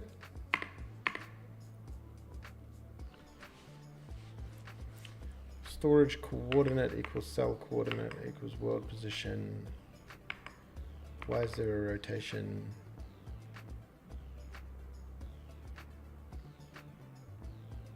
Let's go to init cargo stack grid. So we want a 4 use size X is less than stack width.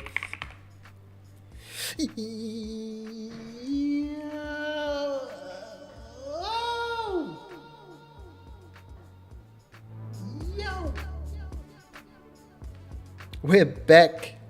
It's only been an entire calendar month, but we're back. I would show you something, but we just kind of broke the game in order to make it better. Okay, stack height, cargo container. Container is stack XZY. Type none. The world position is... Now we need to do some calculations here.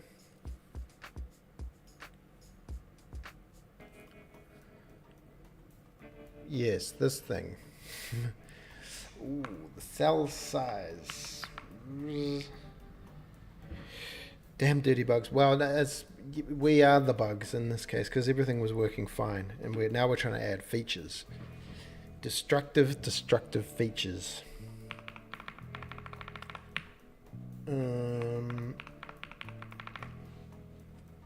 So well position calculation. Do we need the cell size? We do, don't we? Stack. This is what stack. This should be cargo stack grid size. Oh, don't you love how it did that? Okay, I think this is the only place we've used it. So.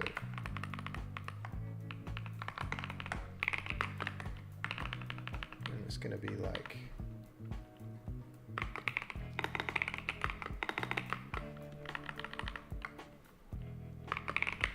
How's morale? Andy, how is NZ?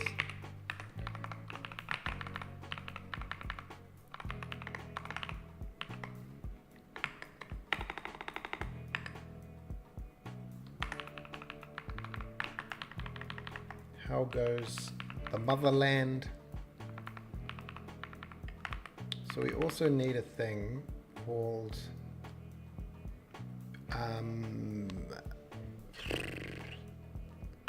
I have no idea how to calculate. If this is We're making stacks, buddy boy. We are making fat stacks, sky high stacks. That was the other name that we were going to call the game. Sky high stacks, yo.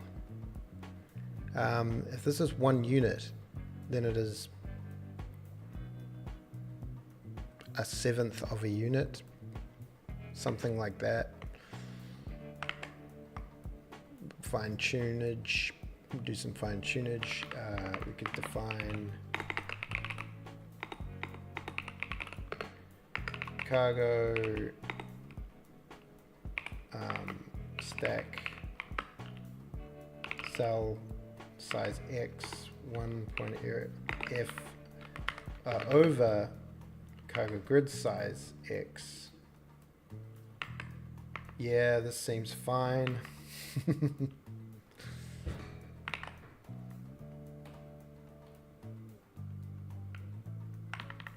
All this stuff is fine, I'm sure. The cell half size. Oh, did we not put all that good stuff in the thingamabob?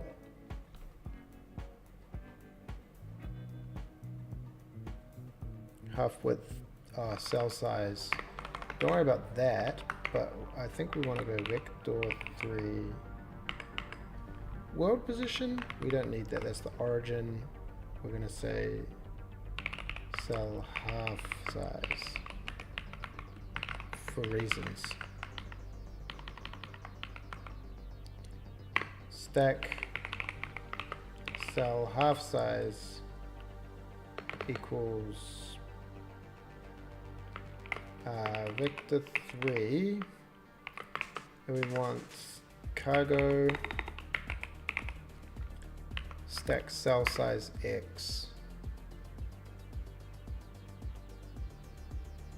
over to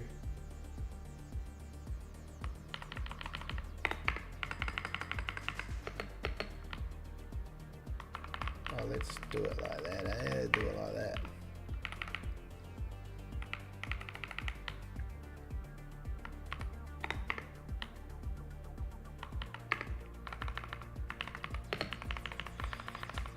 So we got the cell half size, which is good. It's all good stuff. It's all good stuff. Nothing wrong with any of that.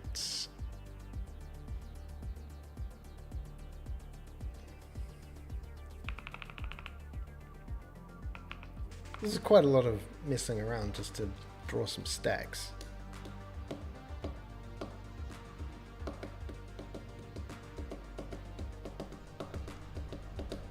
Okay.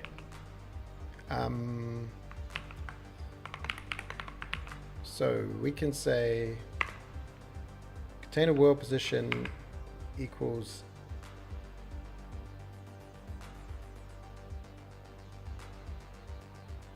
wait.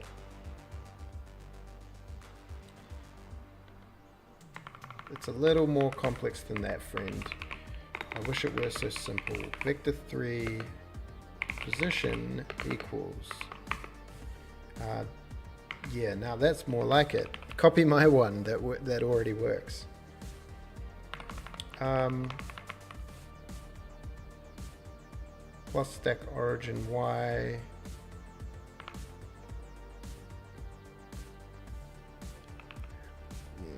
grid origin, so the center minus half the width of the stack.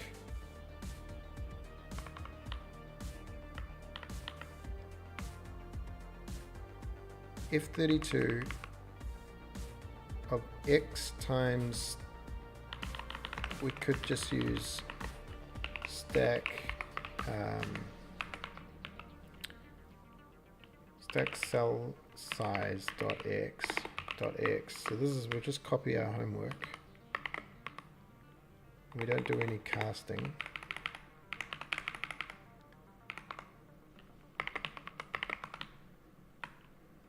Cell size dot Y dot Z plus the origin.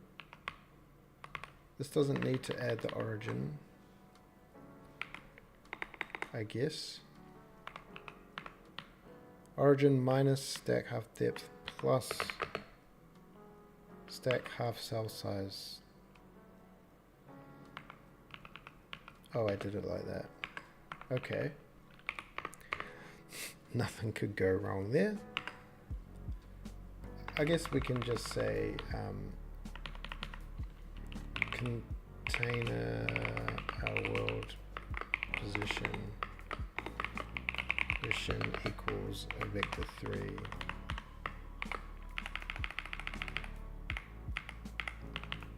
Like so. Oh, we should put a bounding box. This is where the greatness of bounding boxes comes in for the debugging. Bounding box, B-box. The stack is over-engineered to the max.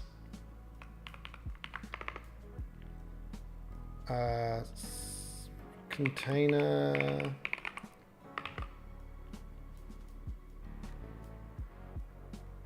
coordinate equals vector 3 fx da-da-dee-dee.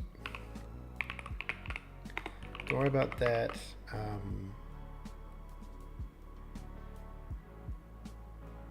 B box equals a bounding box of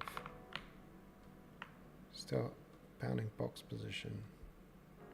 Oh yeah. Cargo container has no field B box. Sure about that, Chief?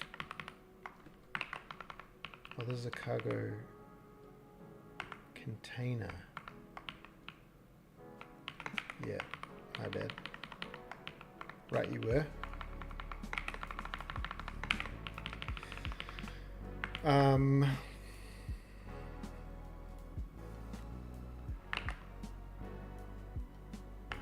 Yeah, should we just store,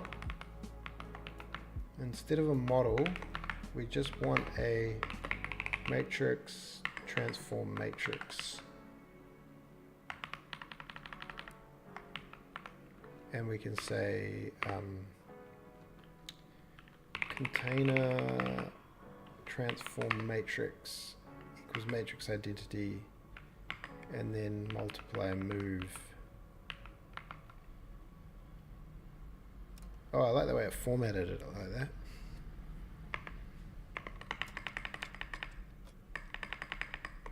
Yeah. Okay. Is that all? This feels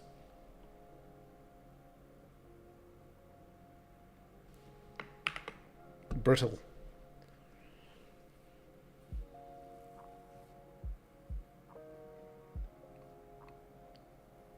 So I guess now we go and find these bugs where it's like, okay, the storage, we need to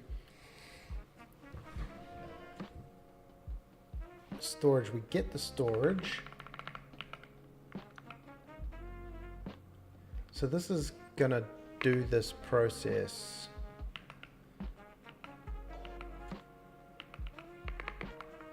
I guess we're gonna say storage init storage, and it wants the storage cell. Maybe we don't need any of that. And then we need the storage position, I guess.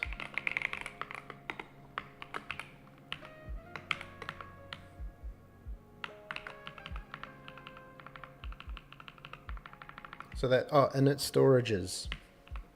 That was there. Okay, now adapt to the new, so this is storage. This should be a thing called add to storage. We won't worry about that. We'll just see if we can get through it, the initialization period, without exploding. If storage, we'll do none of these for now. Sorry, what?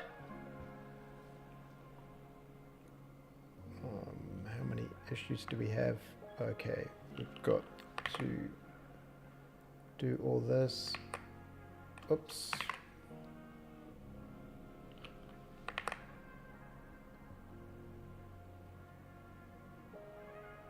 We cannot read the storage. We're not going to do any loading and saving just now. Just now, or now. And it builds.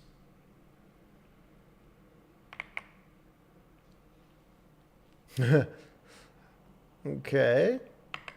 Okay. Storage. Hey. It didn't break. It didn't completely explode.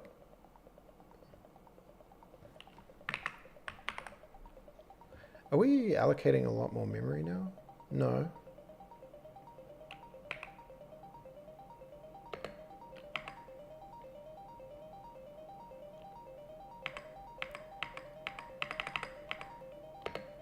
Boom. So we come in here, we get a stack.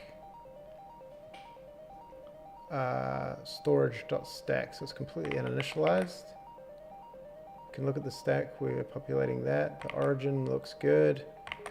Half width and half depth looks good.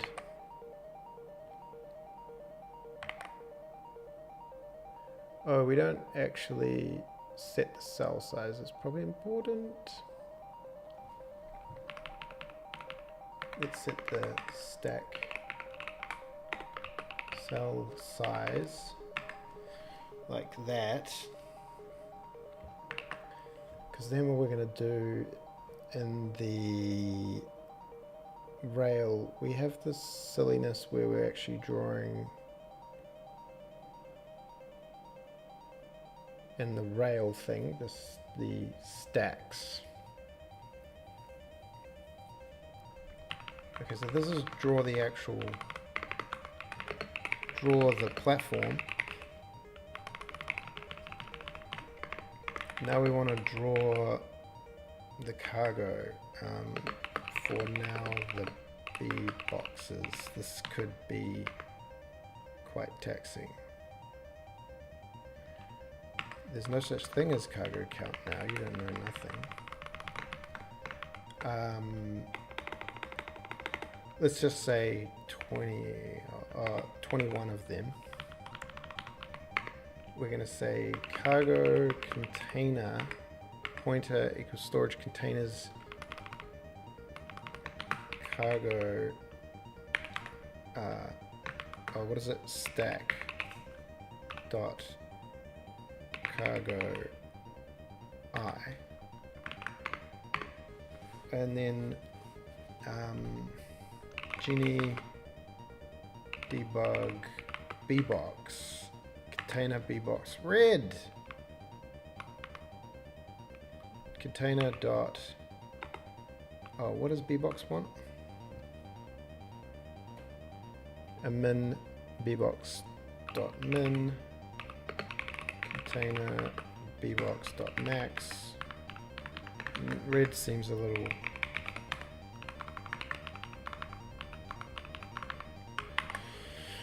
does it explode?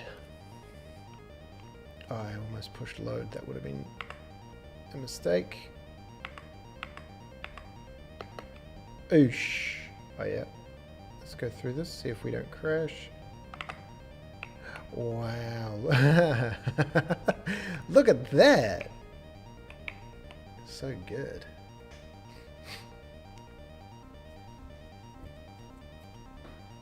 Okay.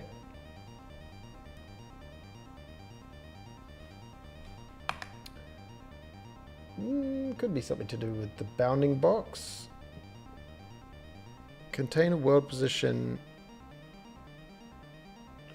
Take half the size off. And then add half a cell size on. So how do we do it? Oh. Let's say, because these are the top left.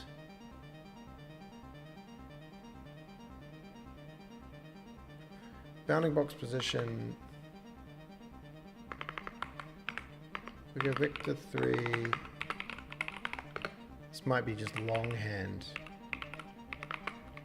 Box position equals.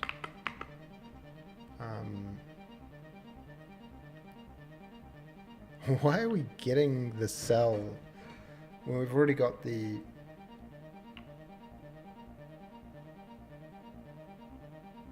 We're going into the grid to get the cell that we're currently working on.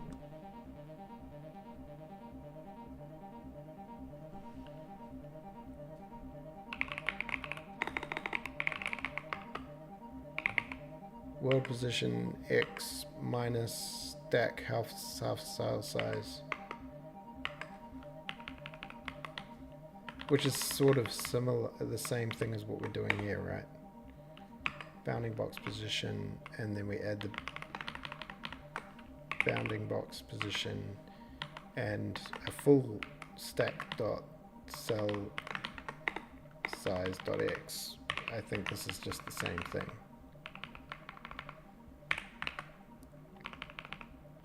Container.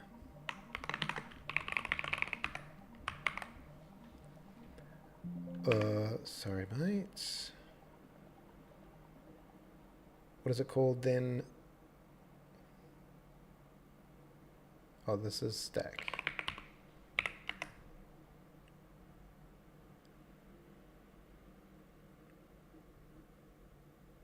Oh, cell size.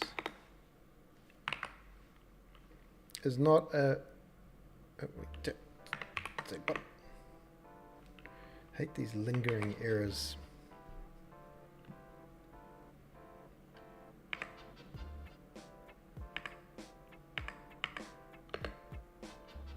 Oh, that one looks alright. That looks like the right size. Look at these things. Dun dun dun dun. Okay, draw eyes less than 1. Just draw 1.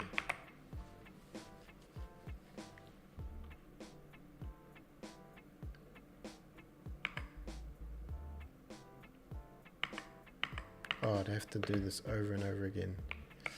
Okay. Everything is wrong.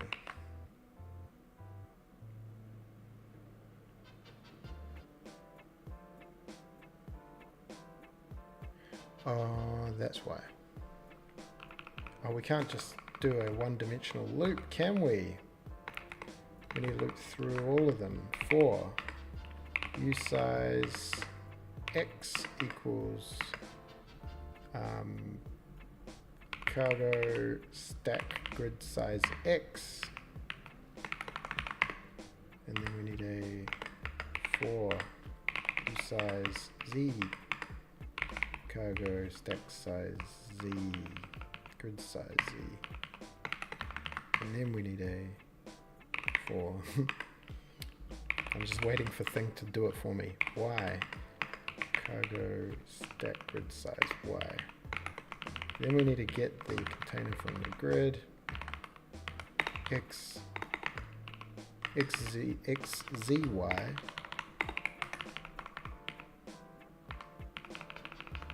And then draw the thing.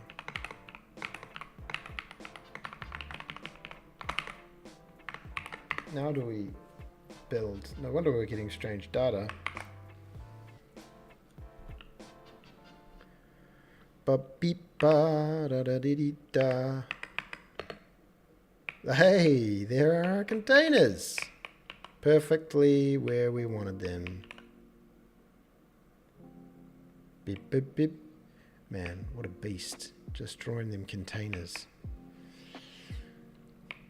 They're totally aligned because there's no padding. That's fine. Why are they offset so much? Because the origin is not being multiplied by the cell size or whatever. Origin equals world position. Stack origin X X times cell position, stack origin X. Half width equals stack width.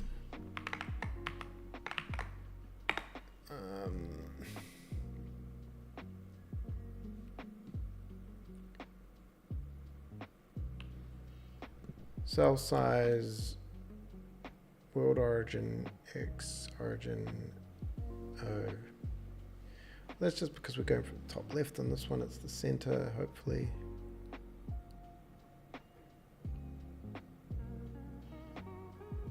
Terrain matrix.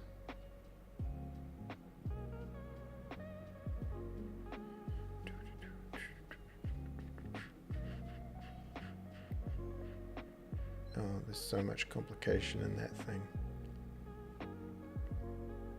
So the world position is X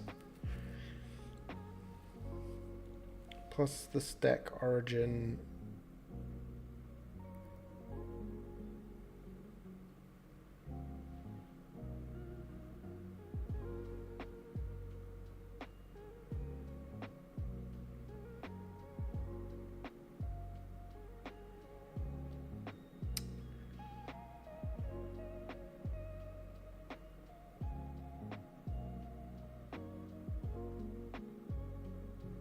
let's draw Genie debug sphere at the storage world position, kind of big, bolts.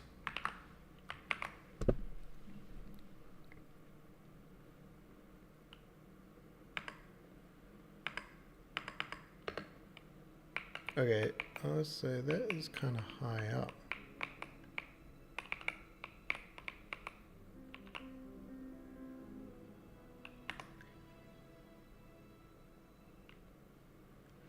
What time are we at? 1 o'clock.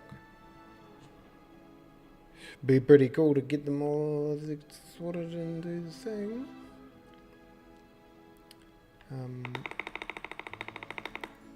Maybe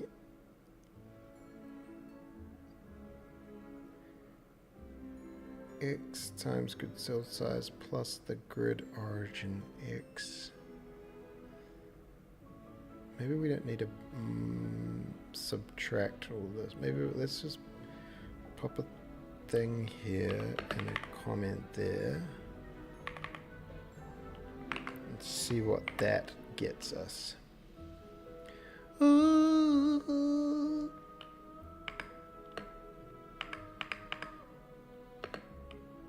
Okay, closer.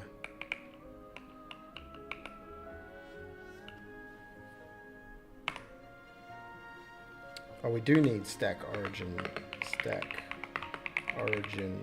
dot y, comma, shuffling it into place haphazardly. Okay, now we are right, but we are also wrong. So we want to go, we do want to go minus the stack half width, right?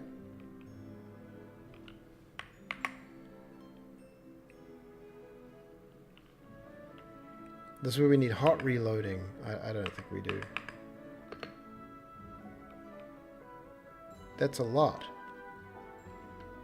That is not the right thing. Half width. Oh, the half width is the, not the stack width, is it? Half width is that, but the width is based on the size, and this is a grid size. I think this is supposed to be times stack cell size. Or so, no, wait, this seems wrong.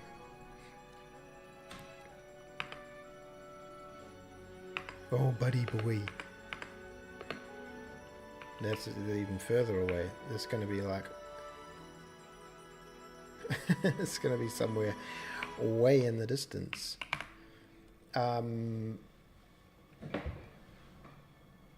Over divided by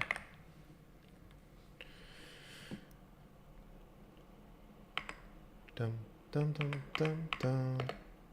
Oh, so close.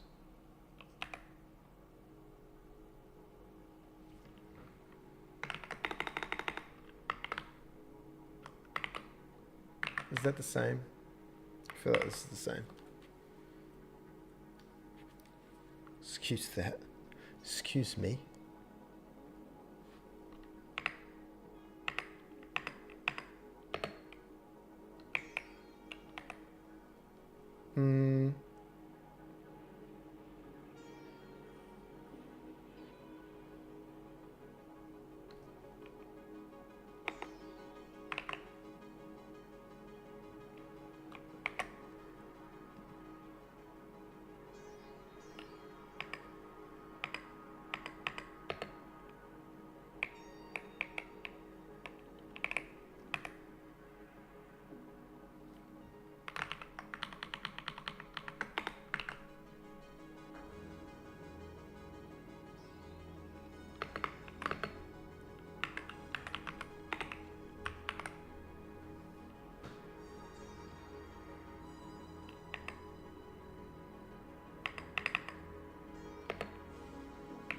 Where are you, stacks? Where are ya?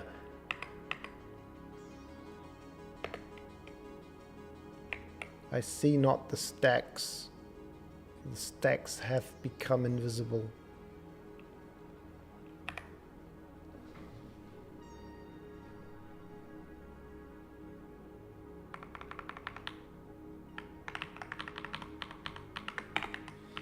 M.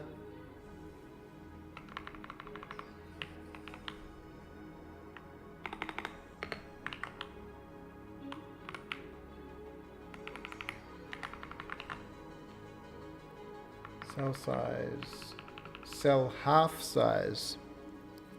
Okay, well this was just me trying to be clever with the maths.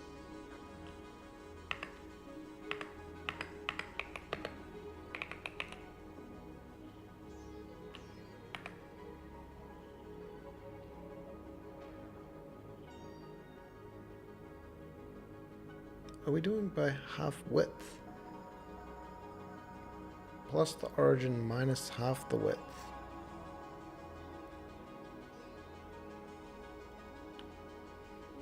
This thing seems all wrong, man.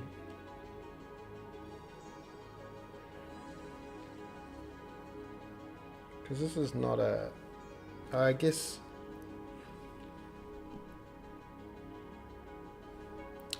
I think this should be something like...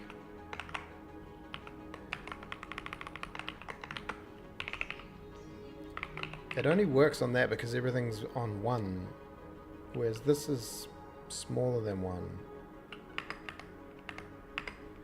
Oh, that was the other reason why. Okay, yeah.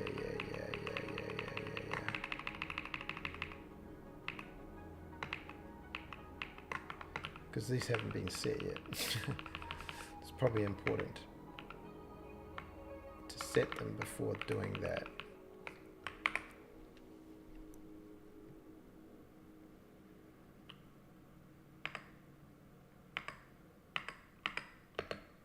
Okay, that's starting to look a little better.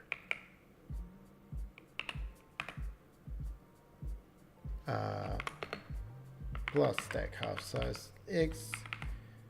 Okay, it's starting to look a little better.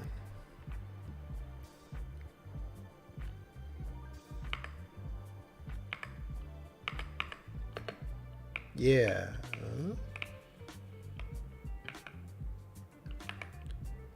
Plus stack origin minus stack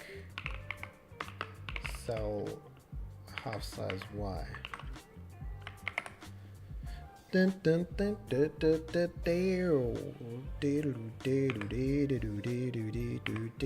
dun. Yeah.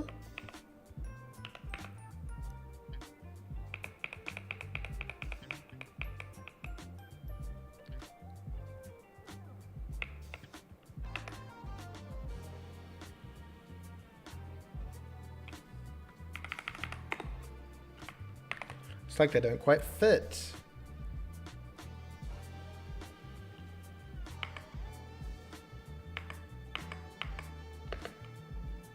Or maybe they exactly fit.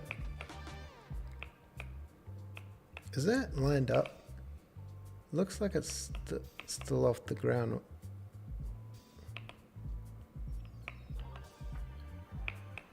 The origin's a bit weird, right?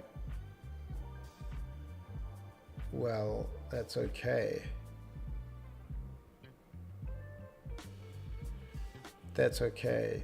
If we said we're gonna only stack 6 of these bad boys,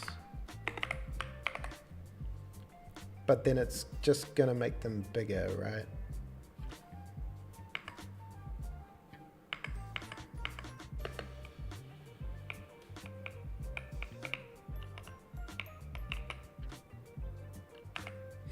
Cool.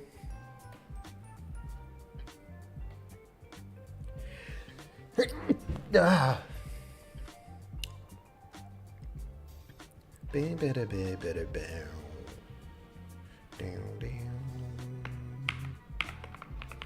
Now instead of drawing do the thing, why don't we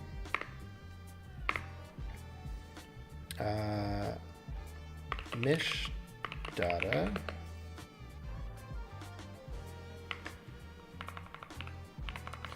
mesh equals game models dot cargo containers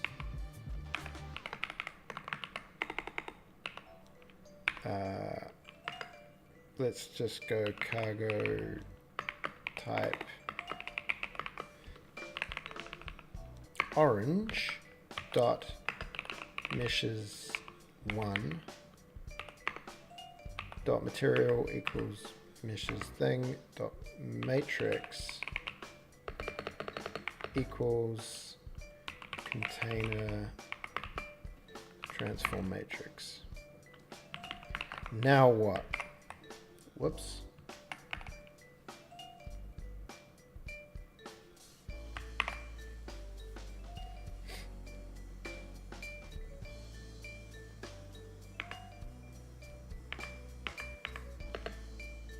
Perfect.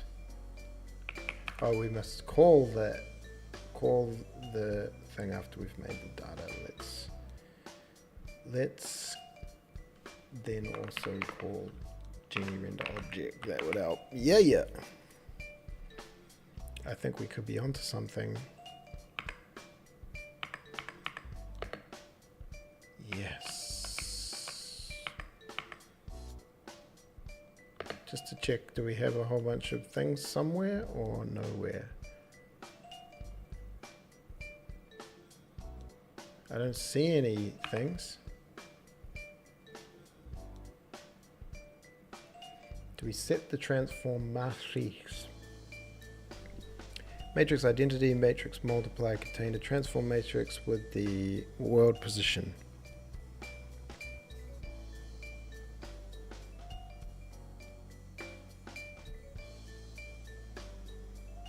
And then we draw the platform, we go through the thing, we get the cargo,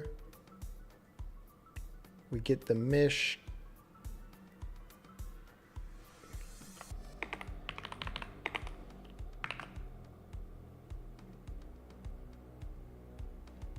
Is there a thing like that that's going to help us?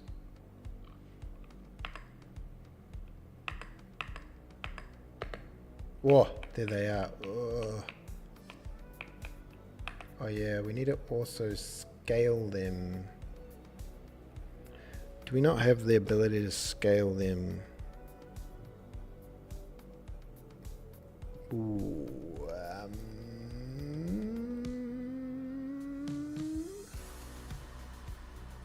ding ding ding ding down down down down down now. Through our mesh drawing.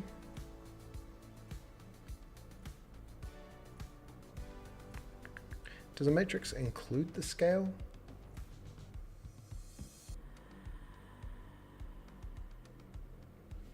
Is there a matrix scale? Ooh, there is.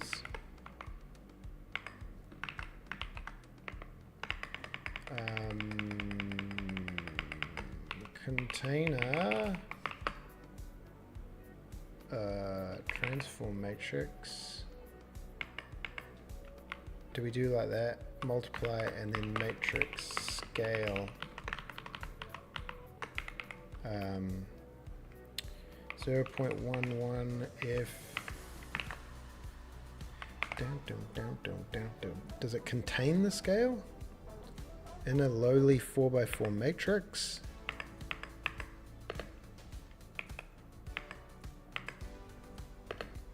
Oh, they're over there. Okay, they look to be scaled, but I guess we need to do this first. What was the scale we were using in here before? I don't even know. 0.11, yeah.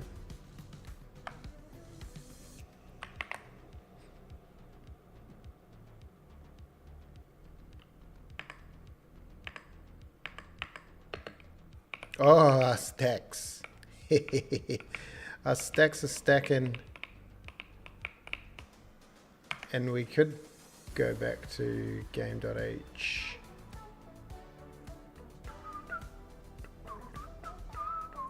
Or where was our defines? Go back to 7.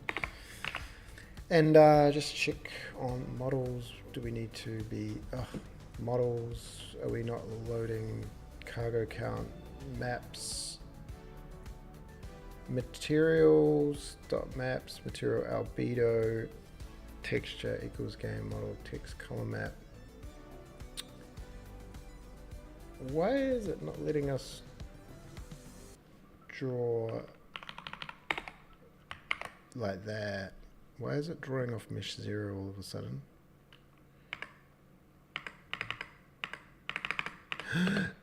Hey, stacks, brother. Sky high flippin' stacks. You feel like you could almost squeeze another one in there. Why are they so... I like it. I like it a lot. This is one of those ones where we... Oh yeah, because we're just going to have a list of active stack. Just like that, we stacking. But can we get under 60 FPS? Not currently.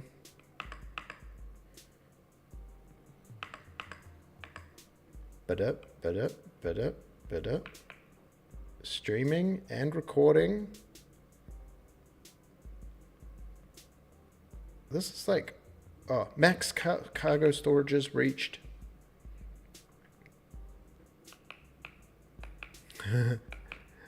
That's what I'm talking about, cargo.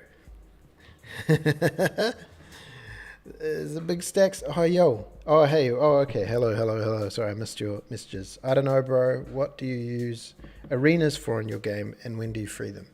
That's a good question. So there are currently... There's an arena called Game Mem World and Game Mem Frame.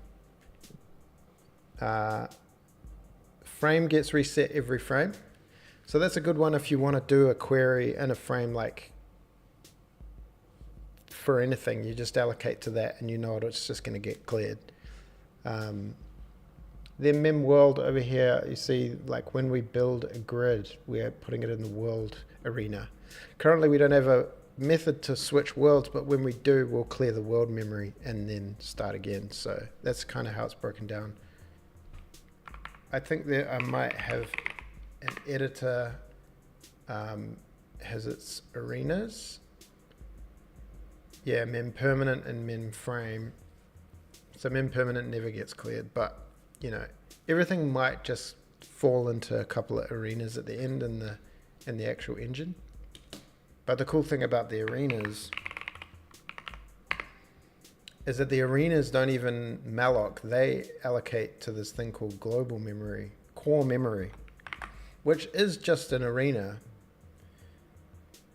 But this does an allocation for the whole application, and then the arenas allocate into the core memory. And all this stuff happens behind the scenes.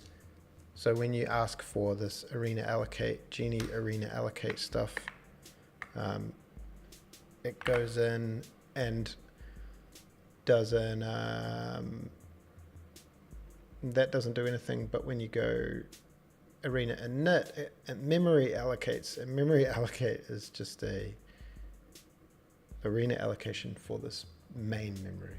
Yeah, so the goal was to get the thing down to thing, you know, get the allocations down to one actual allocation. Wow. So this will need to be instanced, but right now it's just running. I guess we could build another level. Oh, we have to change level. And we could theoretically put another bunch of stacks on here. Oops. Stack, stack, stack, stackity, stack, stack, stack, stack, stack. Still at 60 FPS. This is like light instancing. We're not actually calling. Well, I guess it's never having to change. It'll get a bit trickier once it has to change cargo models, because right now it's just going through and drawing all the orange ones, and it never has to load a new texture or anything. I never thought about the 3D stacks. We're gonna have some interesting stuff for drawing trains behind things and things, which, looking at the, oh yeah, well, these stacks are also floating a little bit.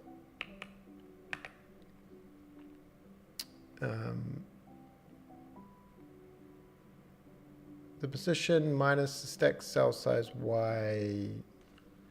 I don't know why they're floating. I don't know why the origin is so high. If I go to Blender and I look at this thing on its own, objects, what's the button for just, yeah, if I look at this, I'll hide these. If I look at this and I look at, oh, that's the origin there. So I don't know why that origin is in a weird place up here. Origin equals world position. We call storage init from editor, create storage. Oh, can I get back the cargo storage? Cell world position. Oh, and then we're adding that. Yeah, cell size Y. This should be over 2, shouldn't it?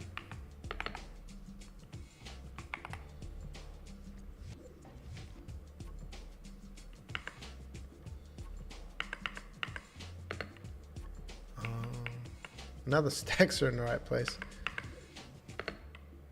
Oh no, everything's down. Okay, no, sorry, it is cell size. Strange.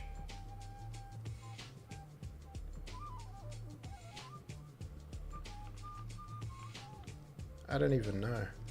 But what we could just do is offset some magic number 0.02f.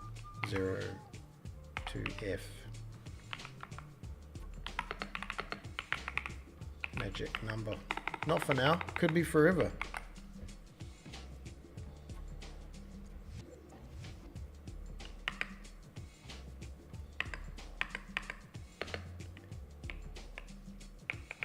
Is that going up or going down? Oh, 0.2 is quite small.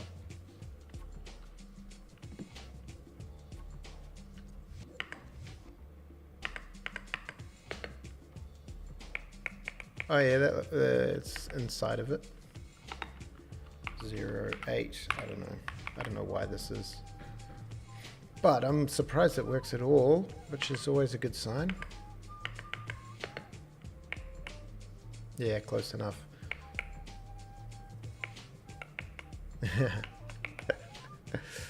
So now, I guess that's a pretty good thing on its own. But what we will do,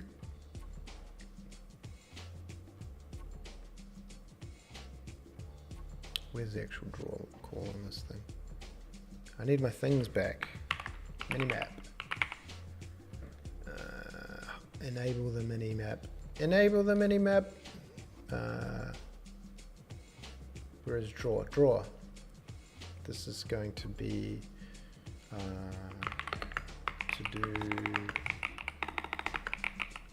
to move this to cargo file, and also stations. So we can get rid of this loop, and we can say do a for use size I is less than storage stack dot active count, and we can say cargo stack active stack dot active cargo I. We get the container. Now we're doing a one-dimensional loop over only the things we need. So now we just need a way to make them active and inactive, which would be in trains. Drop off cargo at storage. Let's make a nice little small little function called void cargo drop.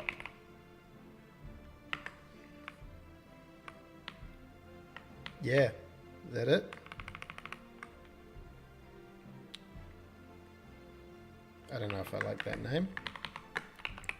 Storage add cargo. Storage cargo add. Dun, dun, dun. Okay, storage cargo add. We'll say, oh, look at that. It just, what is it doing? Just calm yourself. If stack active count is less than max cargo storage.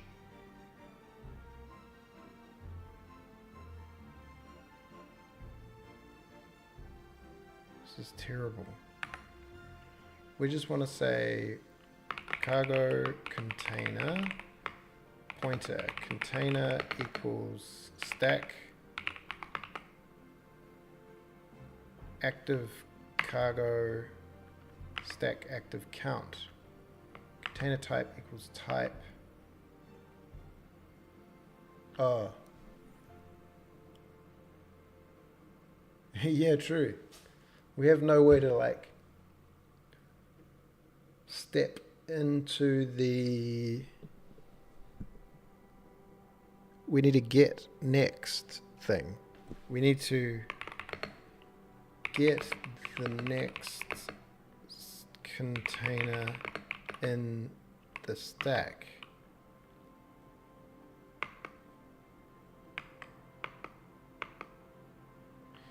It's not that, in the stack grid. Oh, that wants to loop through the whole stack to find the next one.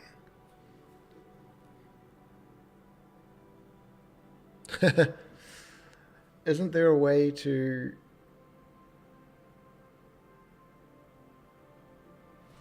I don't know how to do it, so I'm going to ask. I'm going to ask and say, if I have a 3D array, is there a way to iterate through it using a 1D count?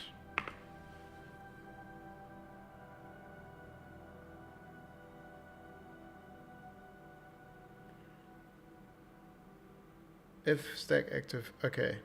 Use size width equals stack width. Okay. Okay, let's see. Let's see what it says. It says use size width equals stack width. Use size depth equals stack depth. Use size height equals stack height. Okay. So we get the 3 dimensions. Use size index equals stack active count. Index mod width. Index over width mod depth. Index divided by width times depth. X, Z, Y. If container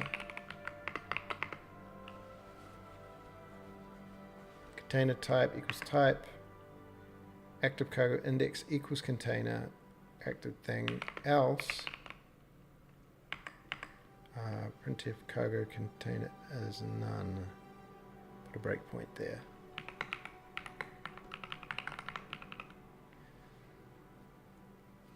Right? I mean, I don't know. I'm just trusting this thing. I guess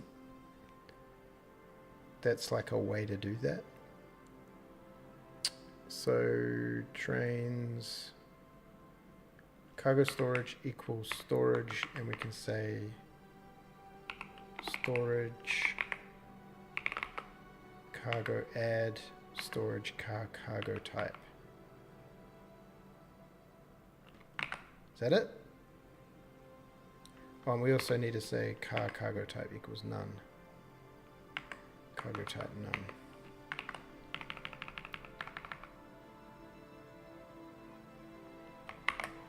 Soon they'll be picking up and dropping off.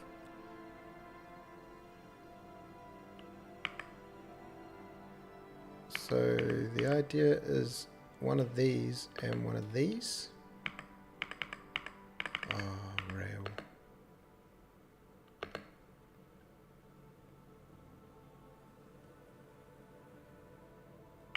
Train.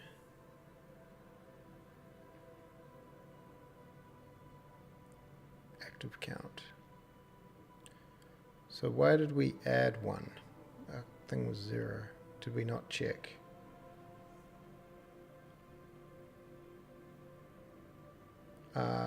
Oh yes, we need to say if, oh, we just basically need this line here. If this, if storage and if, where did I remove storage? Station storage. We don't need to, oh, we wanted to get this. This is after this. If storage and cargo type thing and cargo, we don't need that because we check it in the next step, I believe. Whoa, whoa, whoa, whoa. Down, down, down, down, down. Did we did a check for the thing, eh? Printf cargo container is null, else. I don't worry, we don't need a print there. Down, wow, wow, wow, wow, wow.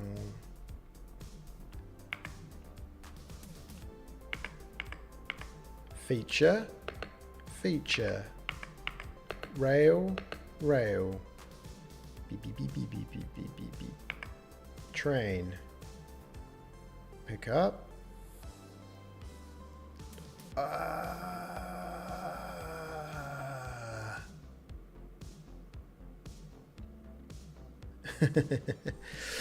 So it got a active cargo, this one here, cargo type white,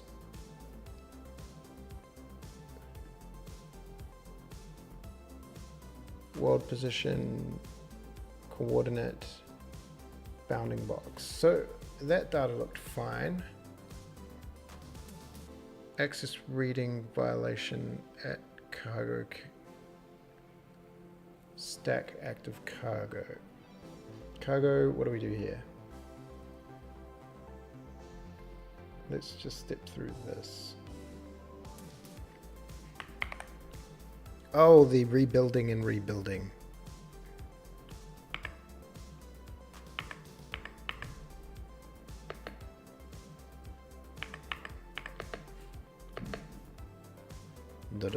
Whoops.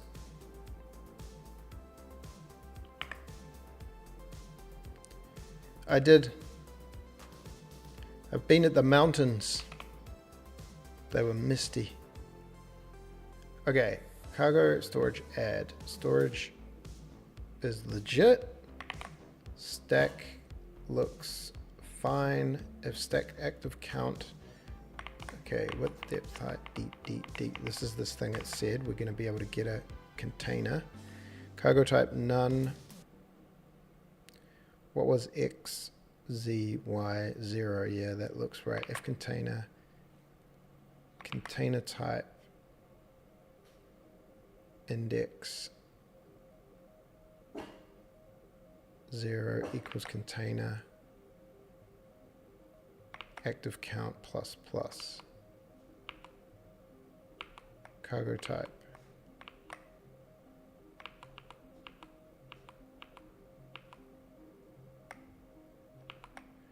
Okay.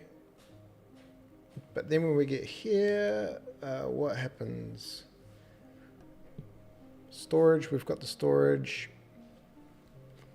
For the size of the storage, cargo container, active cargo. Did I do something funky here? Cargo container pointer, active cargo of max.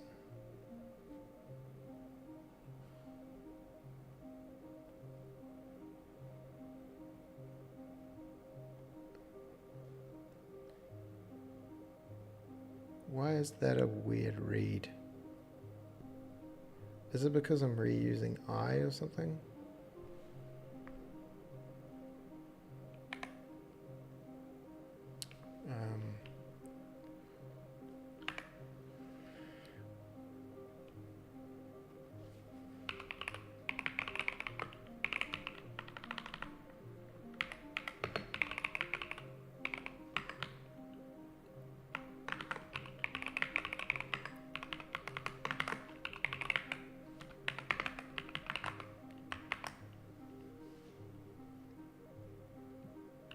Oh, what is this?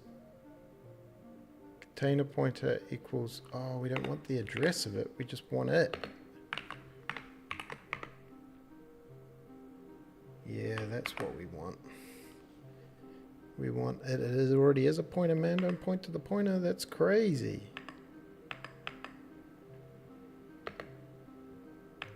Yeah, we went to the mountains. We had to go to this strange place called the real world. What's funny about it was doing all this work, after doing all this daisy train stuff and making these videos and stuff, and they're all kind of crazy, and then, oh, okay, continue, no crash. Oh, look, dudes, look.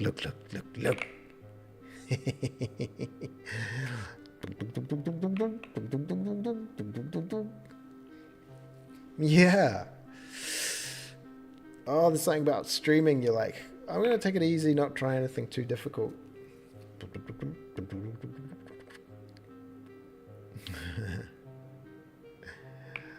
So if I was to say, go over here and put a red thing down and like, let's just calm this train down a bit. Put a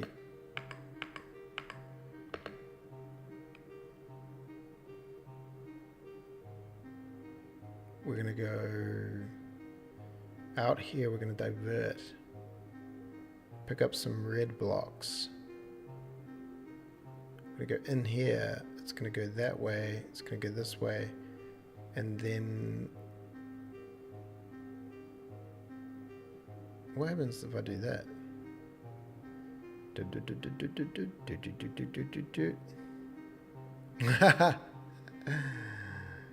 Oh, now we're just on red block land. Oh no, we're never going to get out of these again. Let's get back around here and do that. This is what I'm talking about. Creating stacks that are like, you're like, oh no, what have I done? We need to unstack the stacks.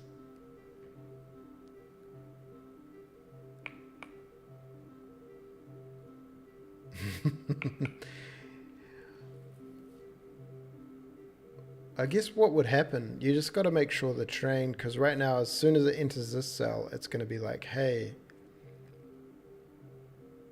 oh, it keeps dropping off.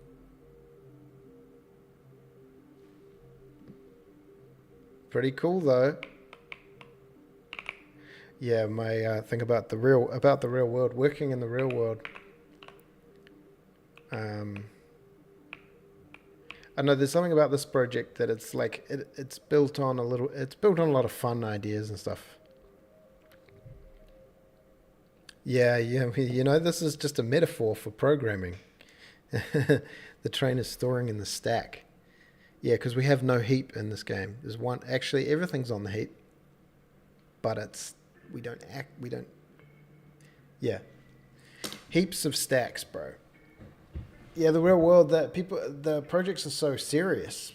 Everything's so serious. We need to do the thing and make it serious and do the thing. You're like, but why though? Why would you want to be serious about all this?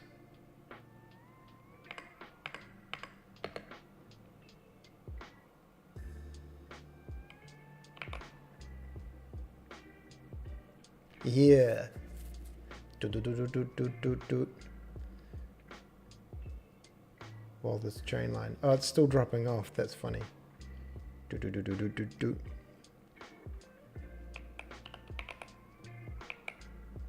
Oh, this will be great. And then there'll be like tons of this stuff going on. Big worlds of crazy stacks and whatnots. I think the stacks need to be taller.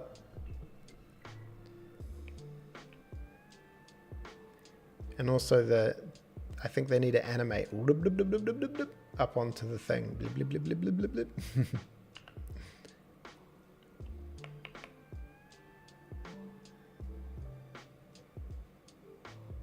I think, have I got a thing in here that says trains, when it drops off cargo, this needs to return a bool or something. Bool. The old, I see as the project gets larger and you need to keep, changing everything in two places, it is annoying. Oh, I'm hungry. My stomach is gurgling. We've been streaming for 3 hours. Pretty good, guy. 3 hours, actually. Yeah. It's still recording. That's good. That's always a good sign. Not losing mega progress. Cargo, bull cargo. Bull added equals false. Added equals true. Return added. Note. This should never happen. It knows about the chaos. And then trains if storage cargo add, then do that. There'll be an issue when the cars pick up, when they drop off, then they're going to want to pick up again. There's going to have to be a little flag that says that if they've dropped off in this cell, don't then pick up. We've got all this 3D stuff was all good and well and stuff, but then now there's things like, how do I manage going underneath things and whatnot?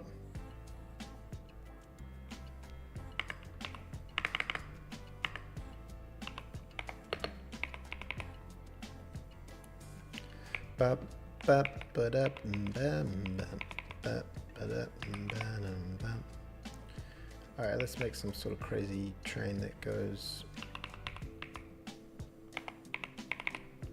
up and around and down and through and does a thing for me and you.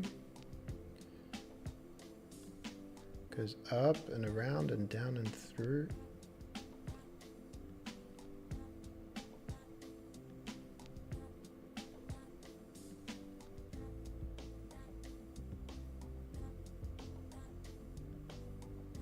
Can it do that?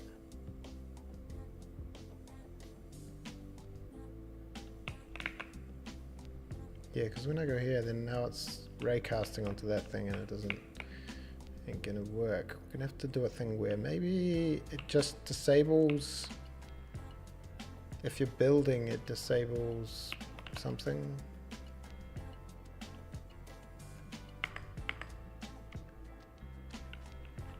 What color should we get? Should we stack up some pink bricks? Pick up. Oh, the wrong way, sir. This is gonna go round in a loop forever. Oh yeah, this is where we got a problem. That needs to go that way. So it's gonna come out and it's gonna go that way and then that way. I don't know what I'm doing.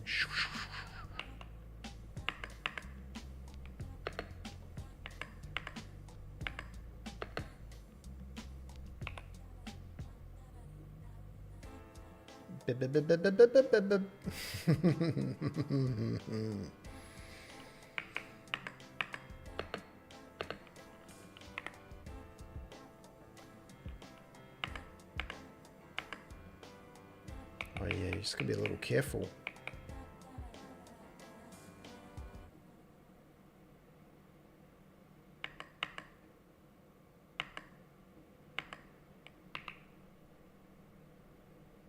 Oh, do we never go up there anymore?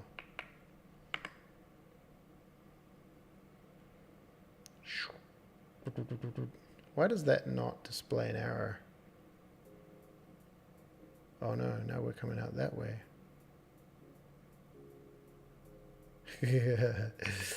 There's high potential for massive chaos. I should probably move this over. That goes out there.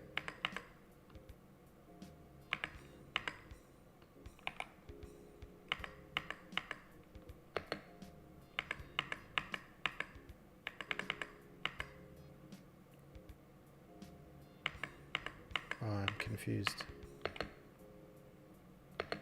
Doosh, get those ones. Stuck them up there.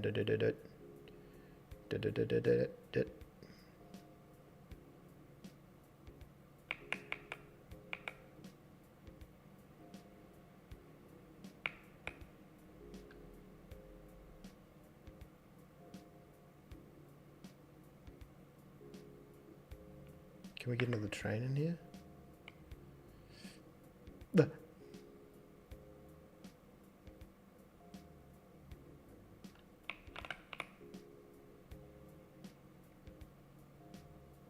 Oh, the collisions. The collisions are real. What about now? I don't think this is possible. It's gonna go. Yeah. Okay. We could be okay. I think they're gonna catch up to one another. Or maybe not. Yeah, definitely.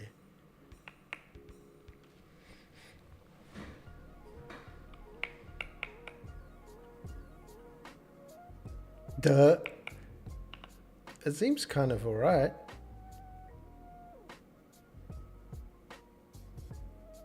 Nah, they're getting closer.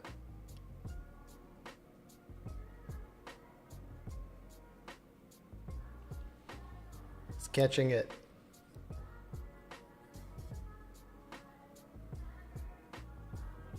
Oh, maybe it's perfectly balanced in all things. Do.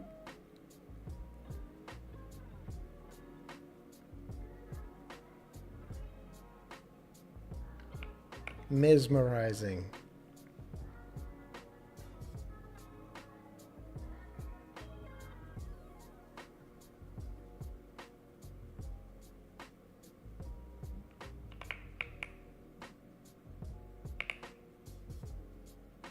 The question will be like, why do you ever need two trains? Maybe there's things you do, I don't know.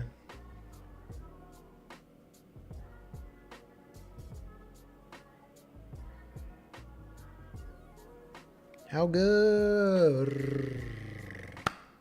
Oh, that was accidentally some sweet success. Low pain, high productivity, medium confusion.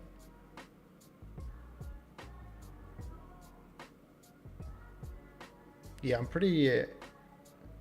Oh, there we go. Now we started with the little chunky blocks.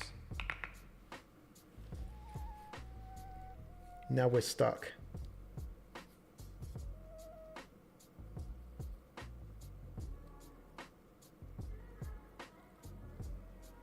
Yeah, about doing the graphics.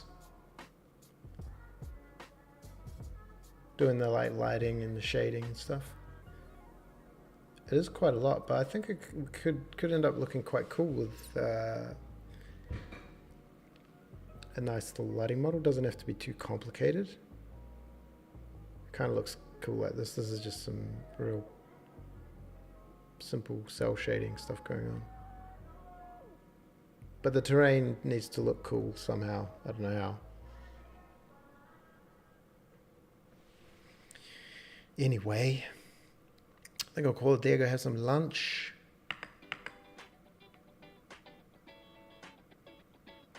Oh, the mega tall.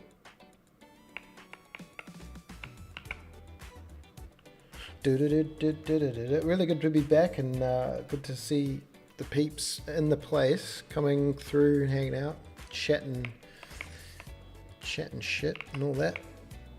Keeps morale high.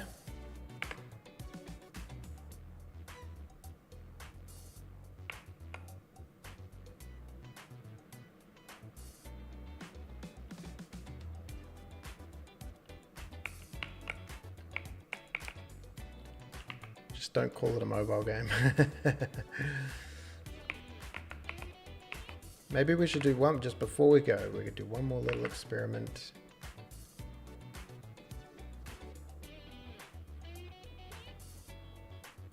Just one more little experiment where we do the high stacks, the sky high stacks.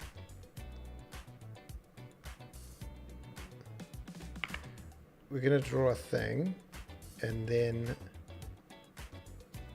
there's gonna be like this cool thing where it's gonna be like that, and in here there's gonna be a stack.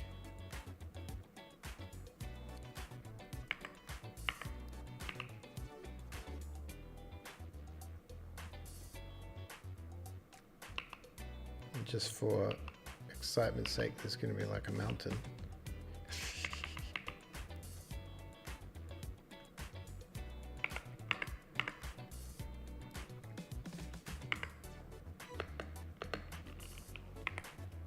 Red.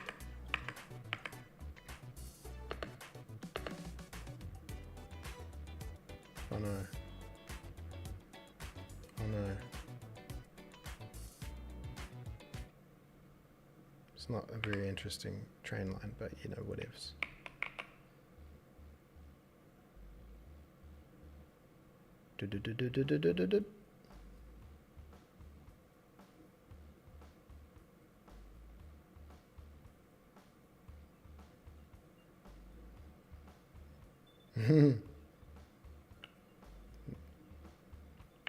Maybe we need a different color. We'll spice it up with some green ones.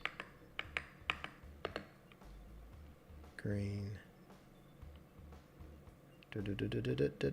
Oh, what's happening there? It looks like they're drawing on top of each other. Oh, I see what happened.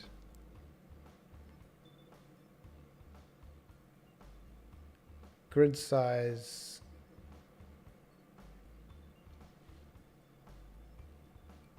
Stack cell size. Oh, so it's going to fit it into whatever that is. But why though? Oh, I guess it's...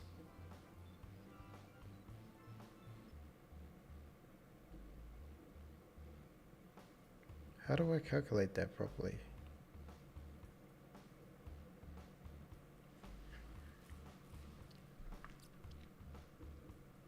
Oh, because it's doing 1 over... what is 1 over what it used to be? 1 over 10.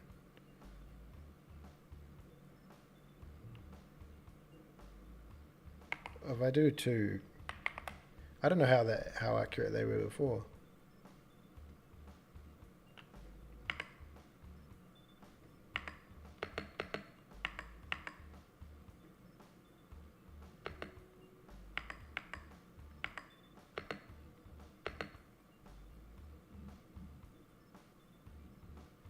Do do do do do do.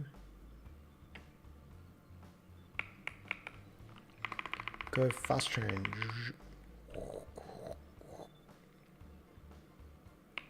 Yeah.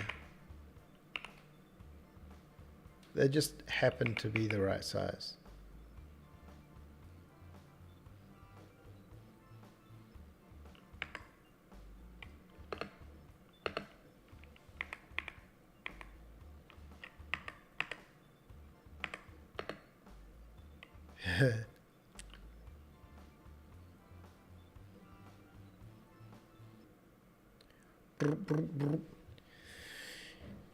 Yes. No hope, just be little things, little tiny steps, baby steps. Yeah, the stacks are sky high.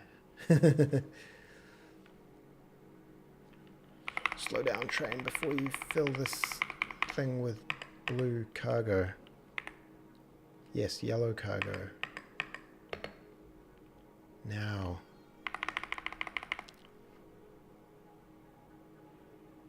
Yeah.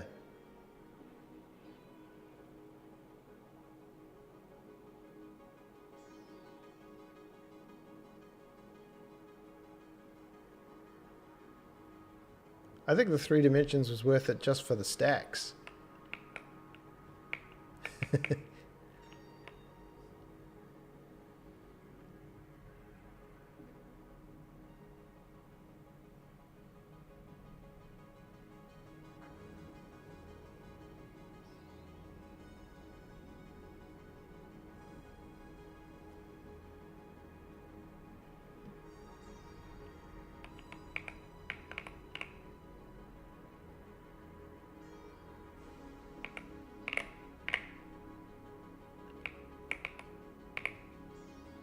Nice. It's a game about housing density. Yo! Alright. Alright. That's good. That was a good return to form. I was worried. I was getting so in the weeds with work stuff. I was like, Daisy Trains is dead. The whole progress is dead. I forgot how to program. How are we going to do it? But I feel like we're back. I feel like we're back. I don't know. It'd be good to make the next video as well. The next video still needs to be made up to this point. So, you know. All in good time.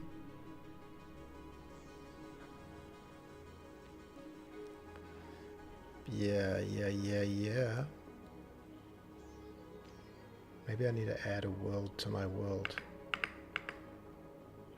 This is where you'd have a little thing where you like have a thing here.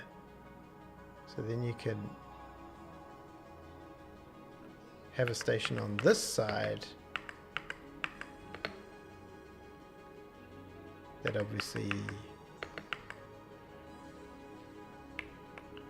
you can access. Oh, whoops.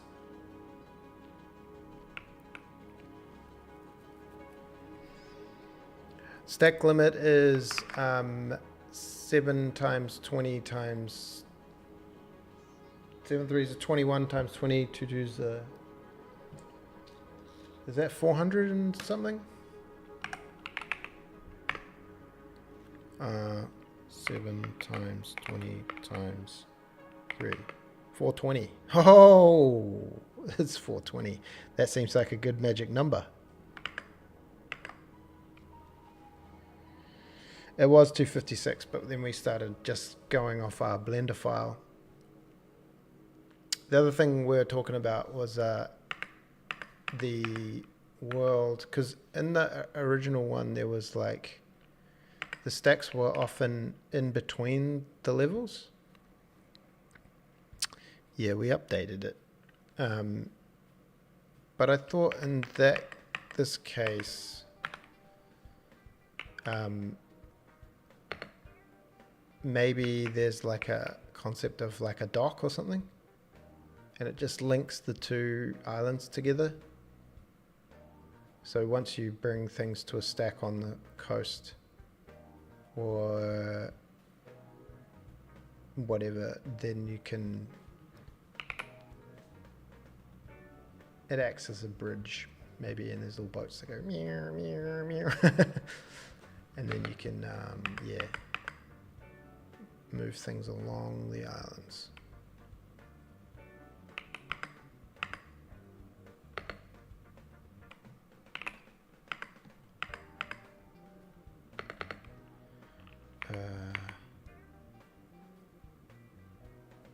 Purple,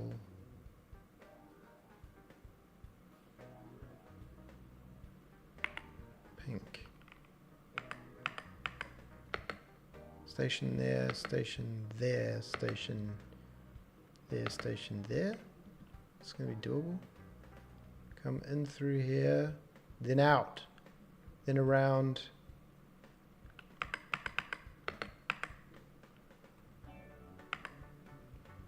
Then through.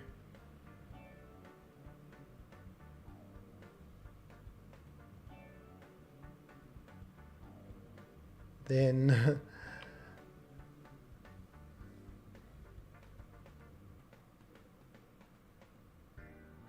yeah, this is where you need points to be able to change things. Pressure points. Come back down through here. That one goes that way. And then from here, or what? No, not gonna happen. Oh, just put a train on there and see what happens.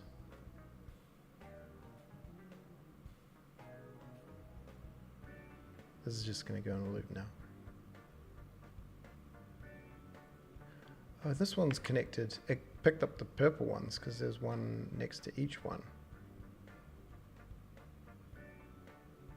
Interesting. Because it just gets the first one it gets. There's no support for multiple things. Yeah, I wonder how much of this madness we can, before we have to start getting optimizing things like instancing trains and batching things by texture. And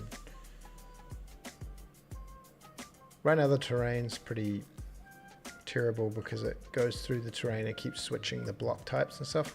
Right now there's not a lot of slopes in there, but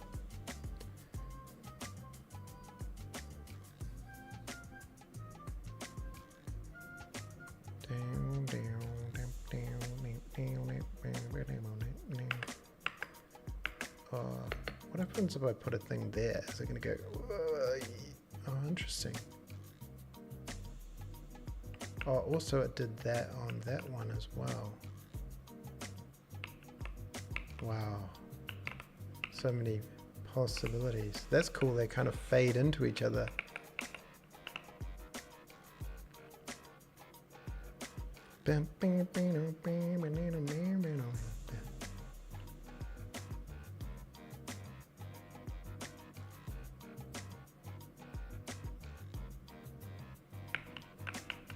You're not getting very far, are you, mate?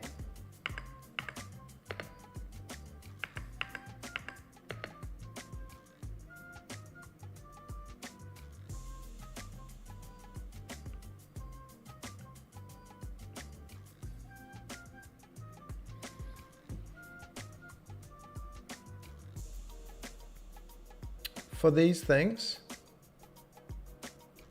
for the stacks, Yeah, so it's sort of the same. Oh gosh, my guts be gurgling. It's the same concept as the terrain. So once you build a stack, oops, this is going the wrong way.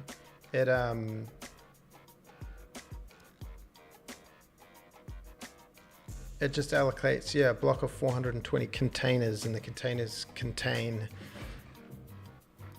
a matrix. You could probably not store the matrix and just calculate the matrix on the fly. But yeah, it's essentially just creating a three-dimensional array. If I load up Visual Studio and go to this cargo stack thing, a cargo container is 116 bytes, so it's pretty big. Probably doesn't need the bounding box or the coordinate. Yeah, I didn't know whether it would be smarter to calculate the matrix when you go to draw it or you store it on the object itself. I just thought it would be easier to do it once up front. But it may be a waste of storage, because when you're iterating over things, you want to keep them under like 64 bytes. Oh, look at this big purple pink stack of madness. Or something, I don't know, cache lines, blah, blah, blah. But right now, yeah, I guess it depends on like if there's like 20 levels or something and there's 30 trains and 50 stacks and with thousands of these little doohickeys.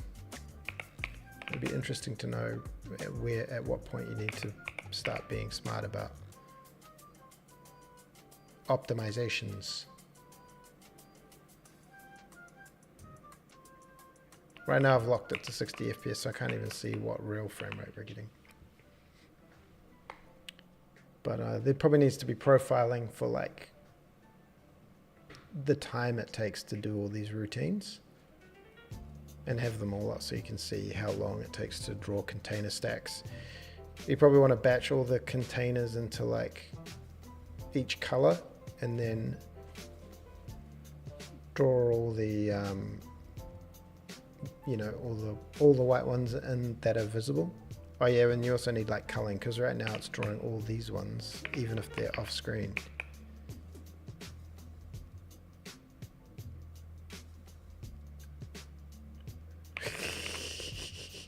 It's a pretty cool little engineering challenge though, I think.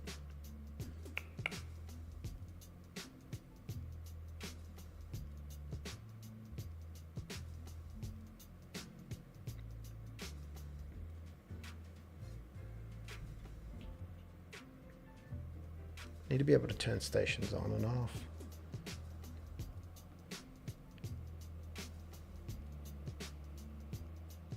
The computer's like going, oh.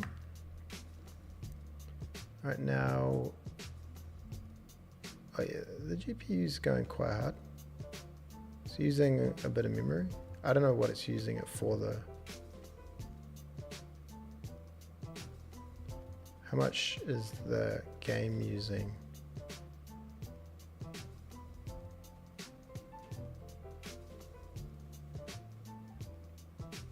Whoa, why so many console window hosts? DaisyTrains.exe, it's using 0% of the CPU. That doesn't seem right. 1.1%.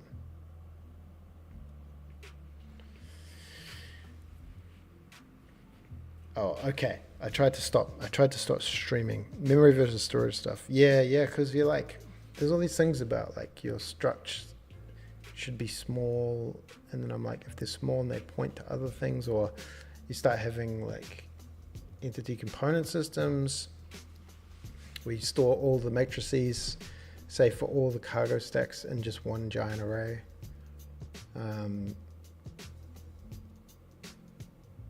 Which may be something to look at in the future. But no need to get into that stuff until you suddenly realize, oh, we just can't do this way, which is quite naive. But yeah, we'll get there. We'll get there.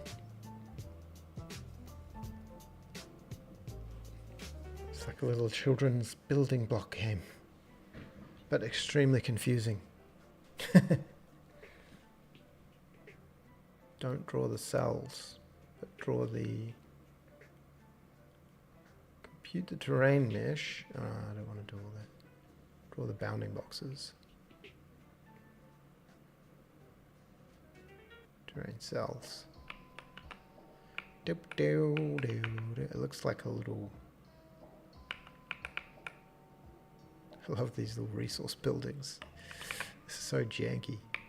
All right, I'm gonna go eat something. Take the dogs out. Anyway, we'll see you on the next one. Hopefully, have a video out soon. I know I still got another music video to do next week, so we'll see how we go. But I'll be around. Keep your eyes peeled. On the 5th day, look to the east.